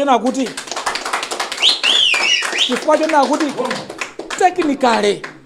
technically popanda kukonza chakudya first and foremost Maslow's hierarchy of basic needs mmaidziwa imeneyo. You need to sort out the food first. Chakudya chikhalepo koma chakudya cho kumayi kwathu ndi nkhani ya chimanga. Let's not beat about the bush. Chimanga yoti chikonze pakhale fertilizer ndi ma nutrients oyenera whatever mechanism you can do pakhale fertilizer ndi fertilizer have to get a solution around it. Ndiye ndimana kuti fertilizer yo panopo mukantenga in some production warehouses at their price, you bring it down at 1,700 kwacha to $1, it will land here at 55,000 kwacha, pay 50 kg back. Very possible, very doable today. Lero mitengo ina chakwera because of anthu ena achakumapeza fertilizer sakupeza through the banks. Akumapeza fertilizer ndona kugula fertilizer sakumapeza the right sources. 1, 2, $1 yao sakuipezera ku banki chifukwa banki kumati akapitako akumazilibe fertilizer akumakaipeza pa rate ina very high 3,000 chakuti. That's why fertilizer figure as much as 100,000. Kwa mradi mamugula fertilizer uja from the manufacturers adzapange land kunoko. If you buy it at $1,700 adzapanga land of 55,000 kwacha. And I can give you that calculation and you can say it. So if you do that, fertilizer watsika on its own right. And if you go on the market, and this is not academic research per se, it's zabansika. Ogula ndo gulitsa kungozona mene zilimo. Komanso brand fertilizer uja for 30% is active ingredient, 70% ndizinyalala. Zina mazika mene mucha. So if you just import the active ingredient alone, zinyalala zikatoka kunoko, then that fertilizer comes down to around 45,000 kwacha per bag. Well calculated. Ndio ifa UTM kuti fertilizer zizaduse yani sasadusa mitengo iyi imene ilipoyi chifukwa ife tidzapanga zofunikira ndizoyenera kuna kuti awa akupanga manufacture fertilizer mdziko muno tidzapange within 1 year tikatero basi kwina koseko mafertilizer tadzakhala pa mitengo yabwino chifukwa tikuyenera kukonza kaisa chakudya anthu asiye kudya udzu asiye kugonera mango asiye kudya chitedzechi anthu asamafe ndi njala anthu akhale chakudya akadya akakhuta akagwira ntchito chimene chino number 1 Maslow's hierarchy of basic needs titachikonza kuti zitheke. Ndibwere ku mfundo imene mafunso amene anafunsa Innocent ma consultations a budget ali mkati apapa tauzira kale mayeso ndikupata amvera 2 hours of this interview ndizawo zimene amvere akatifuna office athu nemwene azatipesa. I was once budget director amatithawa ife andali safuna matifunsa ndi azipanga zomwe tithawabe akumakabwatausa kuti panganize komanso akuzidziwa kale ena aja akubudget iwo ndoti nagwira nawo ntchito ine nasula akuzidziwa zili ndiwo atsatire what is right. If they continue to do what is wrong, the results zimene alesa akuvutika nazozi tikulira nazozi. Ndikupati nkhani ya fertilizer ndayifotokoza Innocent sichoncho nkhani ya fertilizer ndayifotokozare.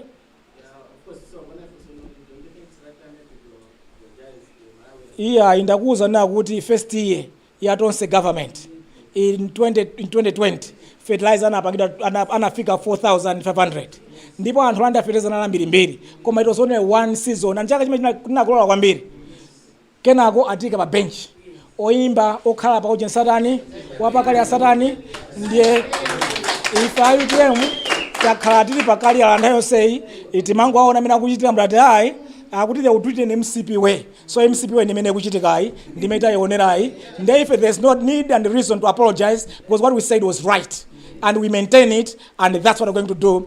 Tikakauti ifeyo ndameti kutenga boma September 1 ndikoza kulandira mafunso ena.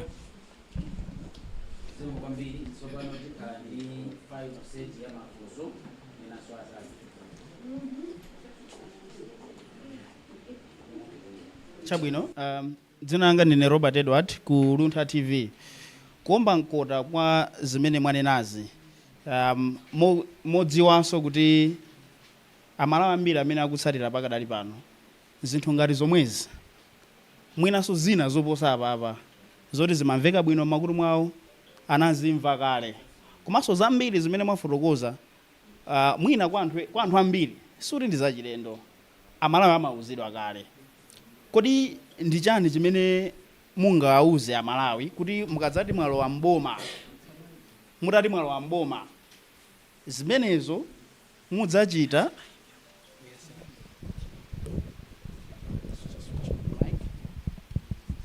zimenezo mudzachita osati muzizabweranso ndi ma explanations kapena kufotokozera chifukwa pano tidamva kuti atikuyendetsa boma atisi chinthu chamasewera nde anthu ankalankhula zambirimbiri mbuyo koma pano anthu ambiri akuti amamva ma explanations kodi inunso simudzabweranso nkumadza ngofotokozera kuti ayi kwakuti kuli nkhondo kwakuti kuli chani chifukwa mukalankhula chonchi kenaka mukalowa mboma kumayamba kuchitika zinthu zachilendo ndi chani chimene anthu akhoza kugwira zikoma.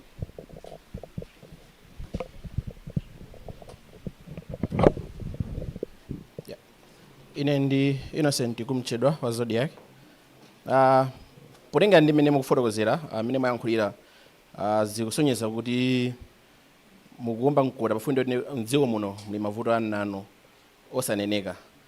Ndiye funso lomwe amalawi ali nalo kuti kodi mavuto amenewo amene mukuti ndi ochulukawa zautenga nthawi itali bwanji kuti muthane nawo. Funso lachiwiri ndi lakuti pa nkhani ya forex ena mavuto ndi nkhani ya forex ndifundo iti okay ndi mwina ndi njira zake zitizo zomwe pano pasi zikuchitika zimwe zizapangisa kuti mwina dziko lino likhale ndi forex ochuluka mwina ndekeze pompo.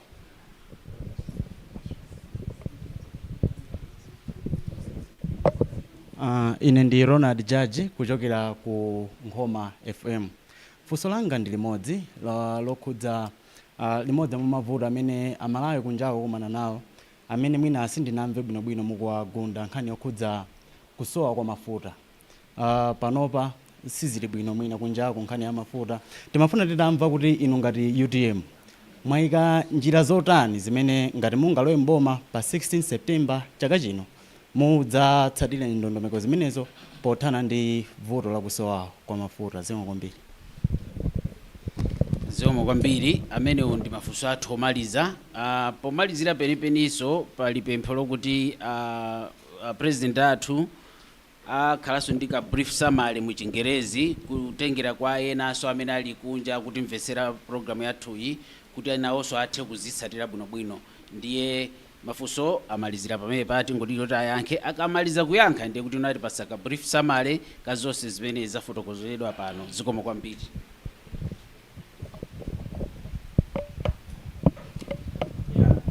Edward, inenso ndikuchoka ku background yakuti nali director of budget, PS Foreign Affairs, Governor Reserve Bank, and nakhalaponso ngati director of economic planning, advisor wamkulu pa nkhani za chuma ni mapulani a chuma mdziko lino. Inenso ndimakhala frustrated nthawi zina pereka upangiriwu kuona kuti upangiri chasukutheka yayi, pereka upangiriwu kuona kuti upangiri chasukutheka yayi. N'chifukwa chake ndinachoka kuma stand ndikuvala makaka. Edward, join us. Alipo ma professionals ambiri mdziko muno amene ali ophunzira kwambiri, ali muzintchito siyanasiyana dziko la Malawi ndi kunja kwa Malawi, amene who wishes this country well, amangokhala m'mastand ndikumangodandaula sizikuyenda, sizikutheka, sizikutani, iwe tachinyapo walephera penalty sumatha kumangotinena. Join us. September kuli masankho, general election, councillor, MP, president. Bwerani makosana. Nthawi yolozana chala zatha. Samangoloza chala andale wambotithanza ayi inu mangonena zinthu simazichita. Mangonena simazichita, tabwerani zapangira limodzi zinthuzi. Inenso naloloza chalayo ndenda bwera mbali ino ndicholinga chona kuti zimene zimandi pweteka zimandi dinya mbaliyo ndazinzanga kuti zikwaniritse. Nde palibeso kambozo mwimba mlandu wina wake iya inunso bwerani muti joine tisizayimbane mlandu. Ife for 25 years timapanga complain, ndiye pano tavala jombo ndimene ndikuvalira mutu nkanakhala governor sinkanavala chonche yayi. Tavala tili pa ground, field of play, matope simapangire mmaona amene amandipakira muti kundipaka mbali kunditsira matope na mbali ina timatsirana matope ndiye kundale kumene koko kagonetsana uku kaendetsana uku pakana matope kwambiri. Tizapakane matope kunoko tikapakana kuma as long as September tikalowa mboma tipange what is right for Malawians. Ndiye don't judge us by them. At least DPP yakhala komboma, UTF yakhala komboma, MCP yakhala komboma. If I UTM sitinakhale komboma pachongolero. Nde musatipake matope ayi na kutipaka ife yayi. Ifeyo tikalowa amene mlendukalephera muzatipake matope kuti ino andale mmanama bwanyi mwalambo masimunapanga izizi. Ife ndikuti tizakwaniritsa tizapanga izizi. Ndiye through you tauza Malawi wonse kuti chonde mukativotere pa 16 pa September, mukativomera ife we are pledging zimene ena walephera mbuya makulonjezani ife zimene tizapanga yayi. Ife tizazikwaniritsa zonse zimene tikuzinena, zimene tikuzinenazi tizazikwaniritsa. Zizatenga nthawi yayitali bwanji kuti zinthu ziyambe kusonya. Panopa zinthu zachuma zasokonekera kwambiri, zazondoka completely, osati masewera. zavuta kopsa aliyense amene amazidziwa za chuma za Malawi, amene amadziwa the mechanics behind it. Tikuona zimpang'ono ndiyo mavuto awawa ngati a forex ndati ndi ma symptoms chabe. Angolitisira chithupsa kabwereka uko mafuta ena akabwereke uko ndani akali that's not a solution. Kusisira chithupsa ma symptoms chabe akufunika apite ku gwero la mavuto amene tili nawowa, akakonze mafuwa aja atatu a fiscal, monetary, exchange rate. Akangokonza, those are the three anchors of the economy. Akangokonza pamene pachi zinthu ziyamba kuyenda bwino. Koma vuto limene lilipo ndipo malilipoli ndonena kuti uyu ali ngati patient amene akudwala zotupa mimba, ali ndi cancer tumor chachikulu kwa basi, mimba yakuliratu osati ngati yanga iya kumwe yakuliratu, ali ndi cancer tumor. Ndiye akufunika apite ku theater akamucheke achichotse cancer tumacho, akatero iyeyi apite ku high dependency unit, akachoka pamene paja apite ku general ward akatuluke kuti wachira. Every analysis ndayiona ine Malawi muno yoonetsa projection kuti mutapanga the right things zikutengera nthawi yayitali bwanji to correct it. The minimum is 3 months. On average, it's 9 months. The longest is 18 months. Koma ndiye kuti patient chamuonesiti mwamucheka mwachosa chilichonse ndi kumusokanso abwerere ku theater. Koma kuti muicheke fiscal aikwanitsa wawa alipowa, general election is just 7 months away. Chifukwa pakhala blood, pakhala kulira ke akwene anthu oseja ku state house achotse mapiyeso oseja achotse angosala lunene, anthu akemba achotse anthu oseja wechibhiri bwere pansi achotse anthu oseja asakufunikirachi zitheka kuyenda asiye kuyenda domestic and foreign. Apanga kampeni akwenena akhale pansi asayende magalimoto aja asatsireso mafuta angotsala amene alipo basino tizilimbana pansika pachi, koma iwo asayendeso aboma onse kanduna kama PS a president kandanalisa asayende dziko muno kapena apita kunja. Azikwanitsa masankho ali 8 months awe azikwanitsa imeneyo nditi mati kuti the pain yochotsa tumor aikwanitsa zomapanga ma service yenje zonse zogula zonse ayimitse zonse ayimitse ma project wonse ayime tiyembe kupanga heal the economy. Patient tifuna kuti tichotse chithupsa akachire zitheka nthawi yawathera sizingatheke. Nthawi inake ndikuyamba ndi Brian Banda ndinanena kuti pa interview a president ali to choice, anena kuti pano ningolimbana kale za masankho chuma tizachikonzereka kudiso masankho kapena apo bi anene masankho I've given up, ndifuna kuti economy ndikonze, anthu akuzunzika, fereza akwera, anthu akugula ma filling station ndifuna ndikonze, ndasiya kuyenda ndakhala pa khomo nduna zonse siyani inu ndakuchotsani azikwanitsa. So he has two choices, either apitirize kupanga kampeni kuti awine azakonza chumacho kapena anene kuti ndasiya zonse ndilimbane kukonza chuma. Impossible. Zimatengera 3 months with a very very high dosage yoti sangaikwanise. Ndi ife UTM tikuti kungolowa mboma tidzabwa ndi high dosage economic plan from day one. Ndiye tikabwa nayo imene yoyo taicheka tatumbula chuma chirachotsa 3 months 6 months mudzangoiona inflation ija down to single digit. Mudzamona kwacha uja aja kuparalelo se aja kubwerako onse aja kubwerako ma dollars amba pesa kama banki mbwe ayamba bwerako mene kucha kwacha ija mpaka nazabwera pa 1700 baja bwino ndi kuparalelo komwe kwena kuti kwemba kupanga appreciate kumaitsitsa fedha.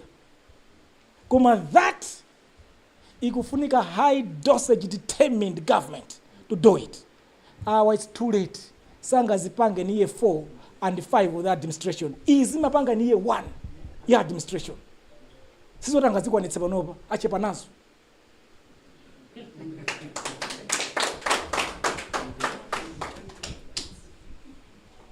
ndenda yankhaso ndi ya forex yomwe forex yo amene amayitikita kwambiri forex ndi boma. Akangosiya kuigula kuitenga forex ija kungosiya maulendo onse asiya chicho sasiya forex yayonse ayisiya kuigwira basi muona kuti it's available to the private sector. A private sector amba kupanga zinthu zothandizira dziko lino lipite patsogolo. Komanso tikapanga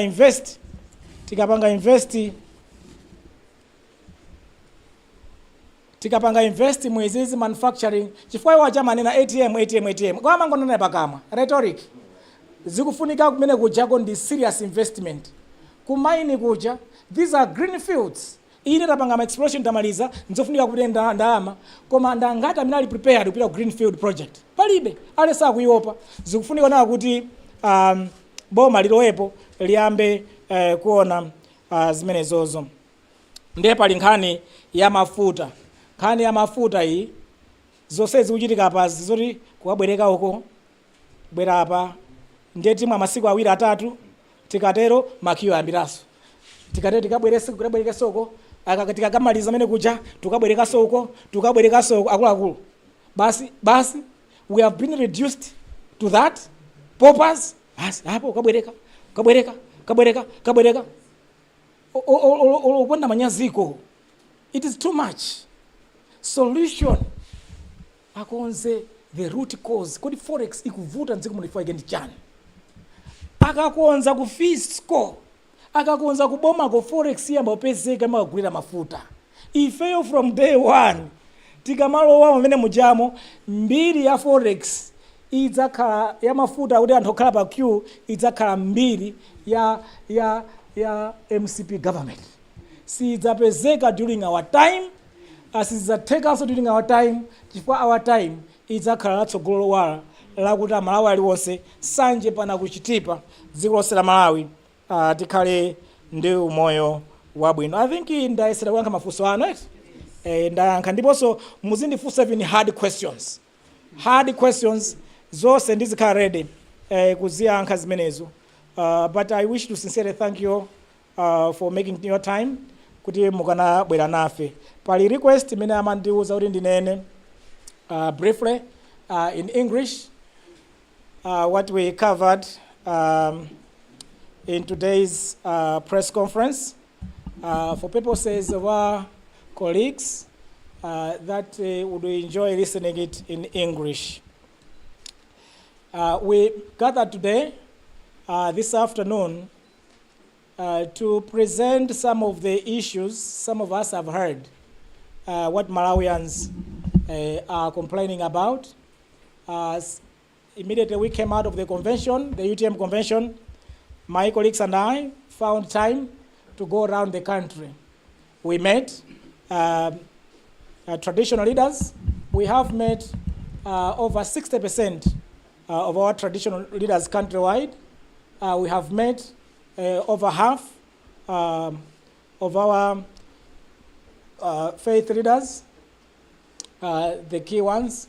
We have also met NGO, civil society, and other community leaders in various places across the country. And in our interface with them, we came across so many complaints that through the Malawians are complaining about. Number one is the issue of hunger. Quite fascinating. Others are equating the current hunger to that of 1949. One senior chief told us in her area that people have gone further to take grass, pound it, and they produce flour out of grass, and they are eating that as their meals.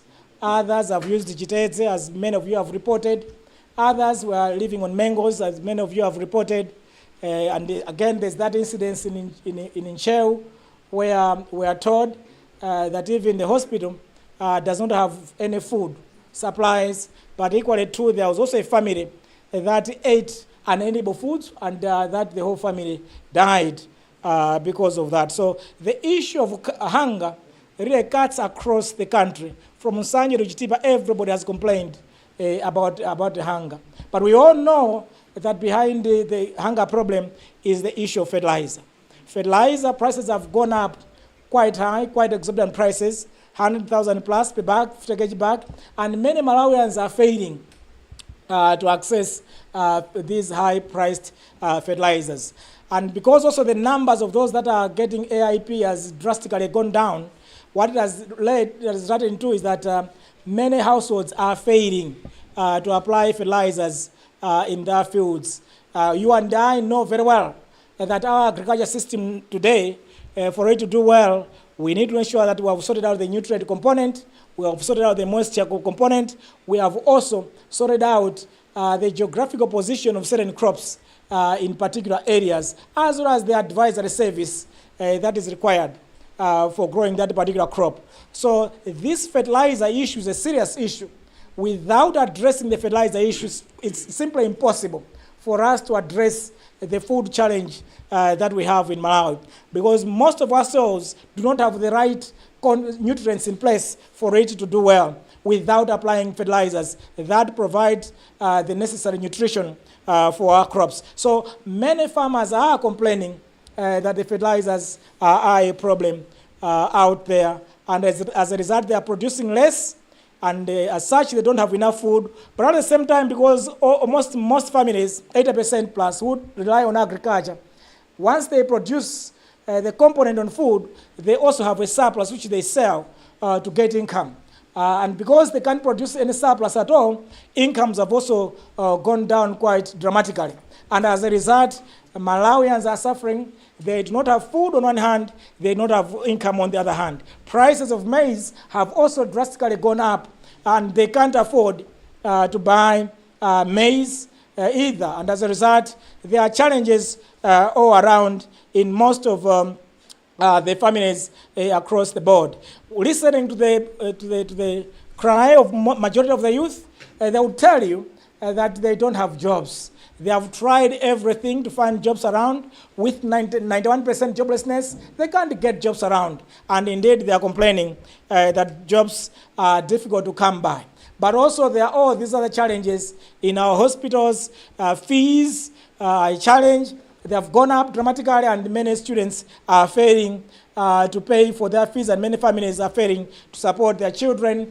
So there are all these myriads of challenges that are all around us. The fuel problem is this one that we can see, that many people are spending sleepless nights in fuel queues and so forth. So there are challenges, all these are with us. There are three main factors that have led us to be where we are in our analysis. Number one is the issue of appointing people based on tribal connections, political connections. Tribalism, nepotism, and cronyism is rampant in our country. Actually, for every single administrator that have come in Malawi, they have been perfecting this bad ideology. And the extent that today's administration is the worst in terms of nepotism, tribalism, and cronyism. Whilst there are certain individuals out there who could have done better jobs in various positions, they are set aside in favor for tribal connections, those that are tribally connected and politically connected, those that are either given a position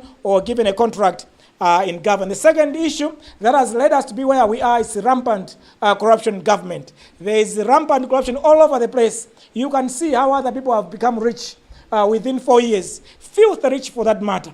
They had maybe one house, one car in 2020. Today they have over 40 cars, over 60 houses. They have a lot of cash splashed all over in Malawi as well as in banks abroad. So corruption is quite rampant.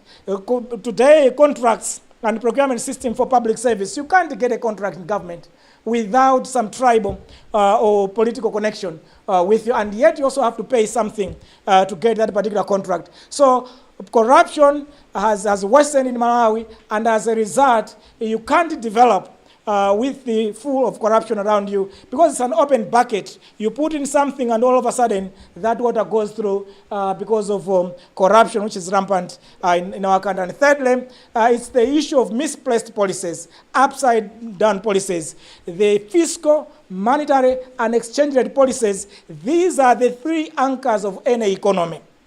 any economy in the world is anchored on the fiscal policy, exchange rate policy, and monetary policy. And these three policies are upside down in the case of Malawi, and the port is failing to hold.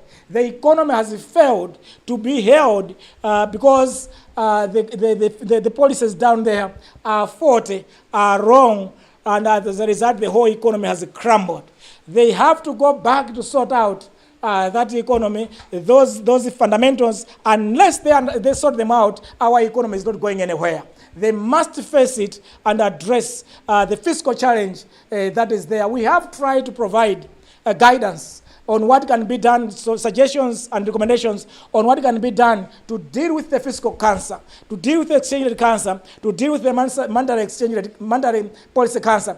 Unless they deal with them, then we are not going anywhere. We will have these problems going on permanently. The issue of fuel queues will not end until we have addressed the challenge of forex that we have in the country. But for us to sort out the forex challenge, we have to sort out the fiscal, monetary, and exchange rate policies. So these things are interlinked, intertwined. You cannot just focus on borrowing moving from one facility of fuel to the other. You have to sort out the root cause of the problem. Unless you do that, then you can be assured of, actually people celebrate because they have found another donor somewhere to lend them money. We should not be celebrating for that at all, because that's not the solution. We should celebrate if our government can go back to the fundamentals and address those fundamentals. The issue of the food, it's a serious food crisis that the country is facing, and therefore all over the world governments are set up in order to address the challenges that their people are facing.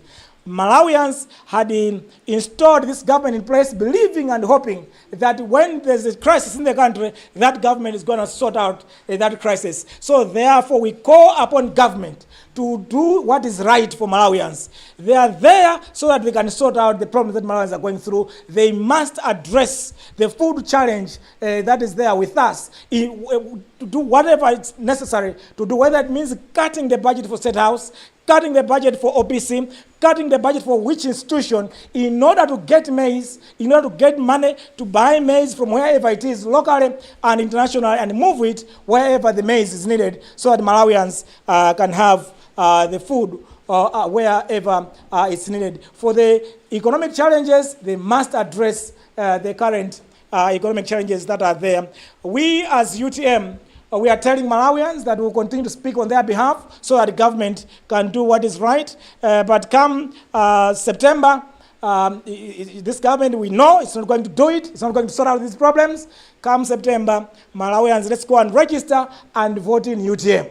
Because with UTM government, we shall deal decisively with these three fundamentals. Number one, we shall root out completely, first and foremost, the issue of tribalism, nepotism, and cronyism. That will be the end of this evil in our nation. Secondly, we shall root out completely the issue of corruption. That again will be rooted out in our society. And thirdly, we shall put together a macro fiscal framework that addresses all the economic challenges that Malawians are facing. We want to ensure that we have a kwacha which is stable and a kwacha that is appreciated in value, so that we have 3 to 6 to 12 months of import cover, whilst at the same time we ensure that the value of the kwacha with the other trading currencies of the world has improved dramatically. That's what we want to do to address permanently the issue of fuel queues and the issue of buying fertilizer at high prices. We shall deal with that in that way, so that as we buy and also produce our own local fertilizers, the prices can be down and be able to help us move forward. But also, we shall intelligently invest 500 billion kwacha annually towards agriculture and the value addition, so that we can produce a lot of output in agriculture, have factories to process whatever we're producing, and be able to do import substitution and also export whatever we can export from agriculture to generate sufficient foreign exchange for our country, while at the same time ensuring that we have enough and sufficient food for every Malawian. Kuja katatu kuzateke, to make sure that our country, in terms of Maslow's basic hierarchy of needs, we have sufficient sufficient food, and that we can also ensure that all Malawians are happy people once again. But also we shall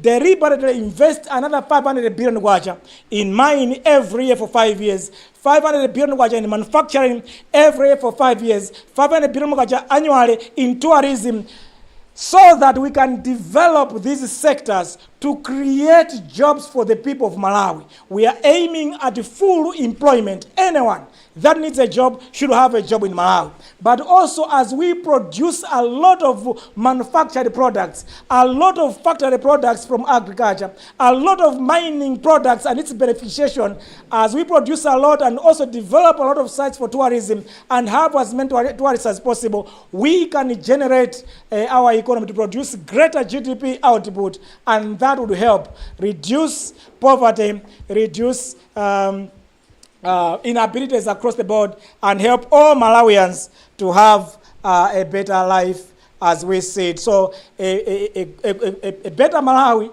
is possible, a Malawi where everyone else can believe in, can hope in, where every Malawi can look out as a better future. It is possible, and that's our pledge and promise to Malawians, and that's why we are here this afternoon. Going forward, monthly, we'll be having these exchanges so that we can answer, including all the difficult questions that the media would be able to ask us, and be able to engage and interact with Malawians as we go forward. Once again, thank you so much, and may God bless you. Thank you for your attention. Thank you.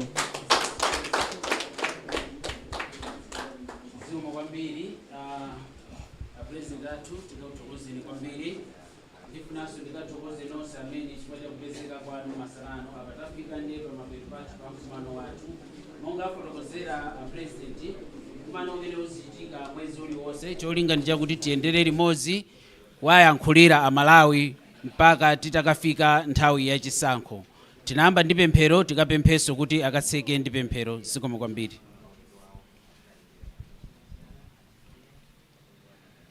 Tiseke maso tipemphere. Zikomo Ambuye chifukwa cha chifundo chanu chimene munatipatsanso mu tsiku la lero, pamene mtsogoleri wathu wa chipani cha UTM Dr. Dalitso Kabambe amayankhula ku mtundu wa Malawi. Ambuye tikupemphani kuti mupitilize kumpatsa nzeru, kumuongolera Ambuye muchina chilichonse chimene ali nkuchita. Sikale lijatimalira Ambuye pamene tinatayaso SKC, may so rest in peace. Sitikufunanso chimenecho chichitikeso ku mtundu wa Malawi. Tikudziwa Ambuye munampatsa uluntha, munampatsa nzeru, ndi chifukwa chake wabwera poyera tsopano kuti agwire ntchito ndife Amalawi. Mulungu wathu tikupemphani, pitizani kutiteteza tonse atsogoleri ku chipani cha UTM kuti 20 chaka chino pa September pano Ambuye pamene tikalowa mboma tikalowe popanda nkhondo, popanda mavuto ena aliwonse amene angatiyandikire kumalo athu. Mulemekezeke chauta chifukwa cha chifundo chanu chotere. Pamene tili nkubweranso manyumba mwathu tiyende bwino kutsogozedwa ndinu Ambuye. Mu dzina lodalitsika la mwana wanu Yesu Khristu apemphera. Amen.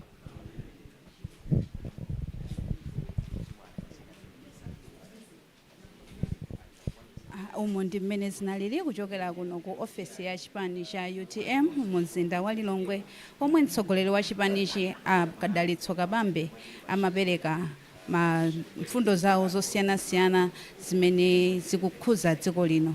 Ndiyetu mu tsiku la lero pano pasindili ndekha, ndiliso ndi mzanga Kathe Maulidi amene amatsatira zimene zikuchitika mchipinda chino. Mwina mwachidule Kathe Maulidi, Akabambe amati chani? Mwachidule mese kungochita summarize zomwe ayankhula Akabambe, kufotokoza kuti pakadali pano nthawi yatha, akuti sizingatheke kuti chipani cha MCP komanso boma lomwe lilipo pakadali pano likwanitse ndithu kuphulitsa zithupsa zonse, komanso kukonza kuti Amalawi akhale bwino. Akuti nthawi imene yatha chifukwa panopa achakwera nthawi yomwe angakhale nayo ndiyo ngochita kampeni, sangakwanitse kuti apange zinthu zimene zipa miyezi imene yatsala kuti dziko la Malawi lipite ku chisankho. Akunena kuti dziko la Malawi kuti lifike poti Amalawi nkwambiranso kumva bwino, chuma nkwambiranso kuyenda bwino, akuti zimenezo zitenga nthawi yayitali. Koma kwa iwowo akunena kuti zimenezo zikuyenera kutenga nthawi yayitali pano chifukwa tikupita ku chisankho. nde achakwera mwina sangakwanitse kudula maulendo awo, sangakwanitse kuchotsa alembi ena maunduna boma, mwina sangakwanitse kuchotsa anthu ena ku State House poopa kukwitsa anthu, ndakuti zimenezo zitha kukhala zosatheka. Koma kwa iwo akunena kuti kuchotsa mavuto amene amalawi kukumana nawo, akuti zimenezo zakhala zotheka pakati pa miyezi 3 ndi miyezi 9, maximum azipatsa miyezi 9 kuti adzakhala atakonza chuma cha dziko lino ndithu zinthu nkwambiranso kuyenda bwino. China chimene afotokonzanso akunena kuti iwo mulamuliro wawo akadzati alowa mboma ngati atasankhidwa mu September chaka chino, akuti iwo sazagwetsa kwacha mpaka na kwa zaka 5. Afotokozanso kuti ngati atasankhidwa kukhala mtsogoleri wa dziko lino chaka chino, akuti iwo wonso azaonetsetsa kuti fetereza akhale otsika mtengo. Akunena kuti pano ndi momwe zinthu zili mkuona kwawo fetereza sakuyenera kukhala mtengo opita 55,000 kwacha. Ndi akufotokoza kuti iwo akazalowa mboma azaonetsetsa kuti fetereza akhale pa mtengo wa 45,000 kwacha.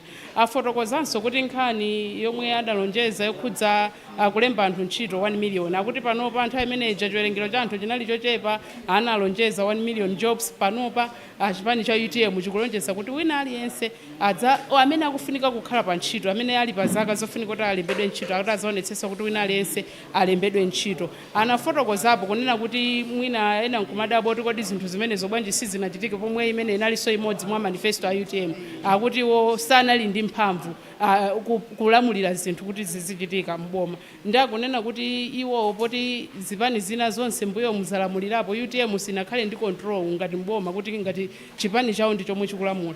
Ndi akunena kuti iwo akalowa mboma September ino akuti akwanitsa ndithu zimenezo, kuonetsetsa kuti wina aliyense amene ali pa msinkhu oti akhale pa ntchito ati alembedwe ntchito. Ndipo afotokozanso akunena kuti mavuto amene dziko lino likukumana nawo, mavuto amene ndi monga afetereza monga momwe ndayankhulira kale, komanso mavuto amene alipo osowa ndalama yakunja, forex, komanso vuto limene lilosowa mafuta, akuti mayankho ake ali ndiwo akabambe. Komano kufotokoza kwawo akabambe anachula mfundo zosiyanasiyana. Kodi ukuona kuti mfundo zimene akabambe achula kuti azapanga zisathandiza kuchotsa mavuto amene ali mdziko muno? Pamenepo meso titaonera kuti mwina tione kuti zizakhala bwanji, chifukwa ndikukumbukira anafunsako nzathu Robert Edward funso limene kunena kuti mbuyo mwina so akhala kulonjeza kuti ife tipanga zakuti titere tikonza apa tipanga mwachonchi, koma zinthu zokufika lero kumapezeka kuti akunena kuti tikulephera kupanga zakuti chifukwa cha nkhondo ku Ukraine ndi Russia, tikulephera kupanga zakuti chifukwa cha Cyclone Fred, tikulephera kupanga zakuti chifukwa cha mavuto akuti nkhondo ku Mozambique. Ndiye amalonjezadi ndithu andalewa chonchi, komano nkhani yokwaniritsa ili m'manja mwawo. Ife sitinganene pano kuti zomwe alankhula kabambe ndoti azakwaniritsadi kapena asazakwaniritsa. Apa chimene chilipo kwa Malawi ndi kusankha munthu omwe iwo akuona kuti mfundo zake zitha kukwaniritsa zomwe iwo akufuna. Mfundo zomwe iwo Amalawi zafikapo pa mtima, akuyenera kusankha mtsogoleri ameneyi. Koma kumbali yoti adzachita kapena sadzachita ndi kwa iye mtsogoleri kuti akadzafika mbomamo adzachita motani. Ndiye pano titaonera kuti mfundo zomwe akufotokoza fetereza wina ali satha kufuna atagula pa 45,000 kwacha, akuona madera momwe fetereza alili pano ndi 127,000 kwacha thumba la NPK, thumba urea pano pa 119,000 kwacha pa msika. Ali satha kufuna atagula fetereza pa mtengo otsika, koma nkhani njoti kodi zomwe alonjezazo azakwaniritsa kapena zimenezo zili ndiwo, ndipo akudziwa okha akabambe ndi amene ali nawo mchipani chimene cha UTM. Ameneyo ndikathe maulidi kutifotokozera tsatanetsatane wa zina zimene mtsogoleri wa chipani cha UTM Adalitso Kabambe amafotokozera ku mtundu wa Malawi. Ndiye sota pani pa mapeto pa kuulutsa kwathu kuchokera kuno ku ofesi ya UTM mu mzinda wa Lilongwe. Munalitu ndine Mercy Matonga, komanso nzanga imene nepo sachedwa Kathe Maulidi, pa kamera panali Henry Chulu, komanso anzathu pamakina Taufiki Chipenga, komanso Khumbo Kaliwo. Kufikira pompo khalani pompo ndikuti mumvere ma program otsatira.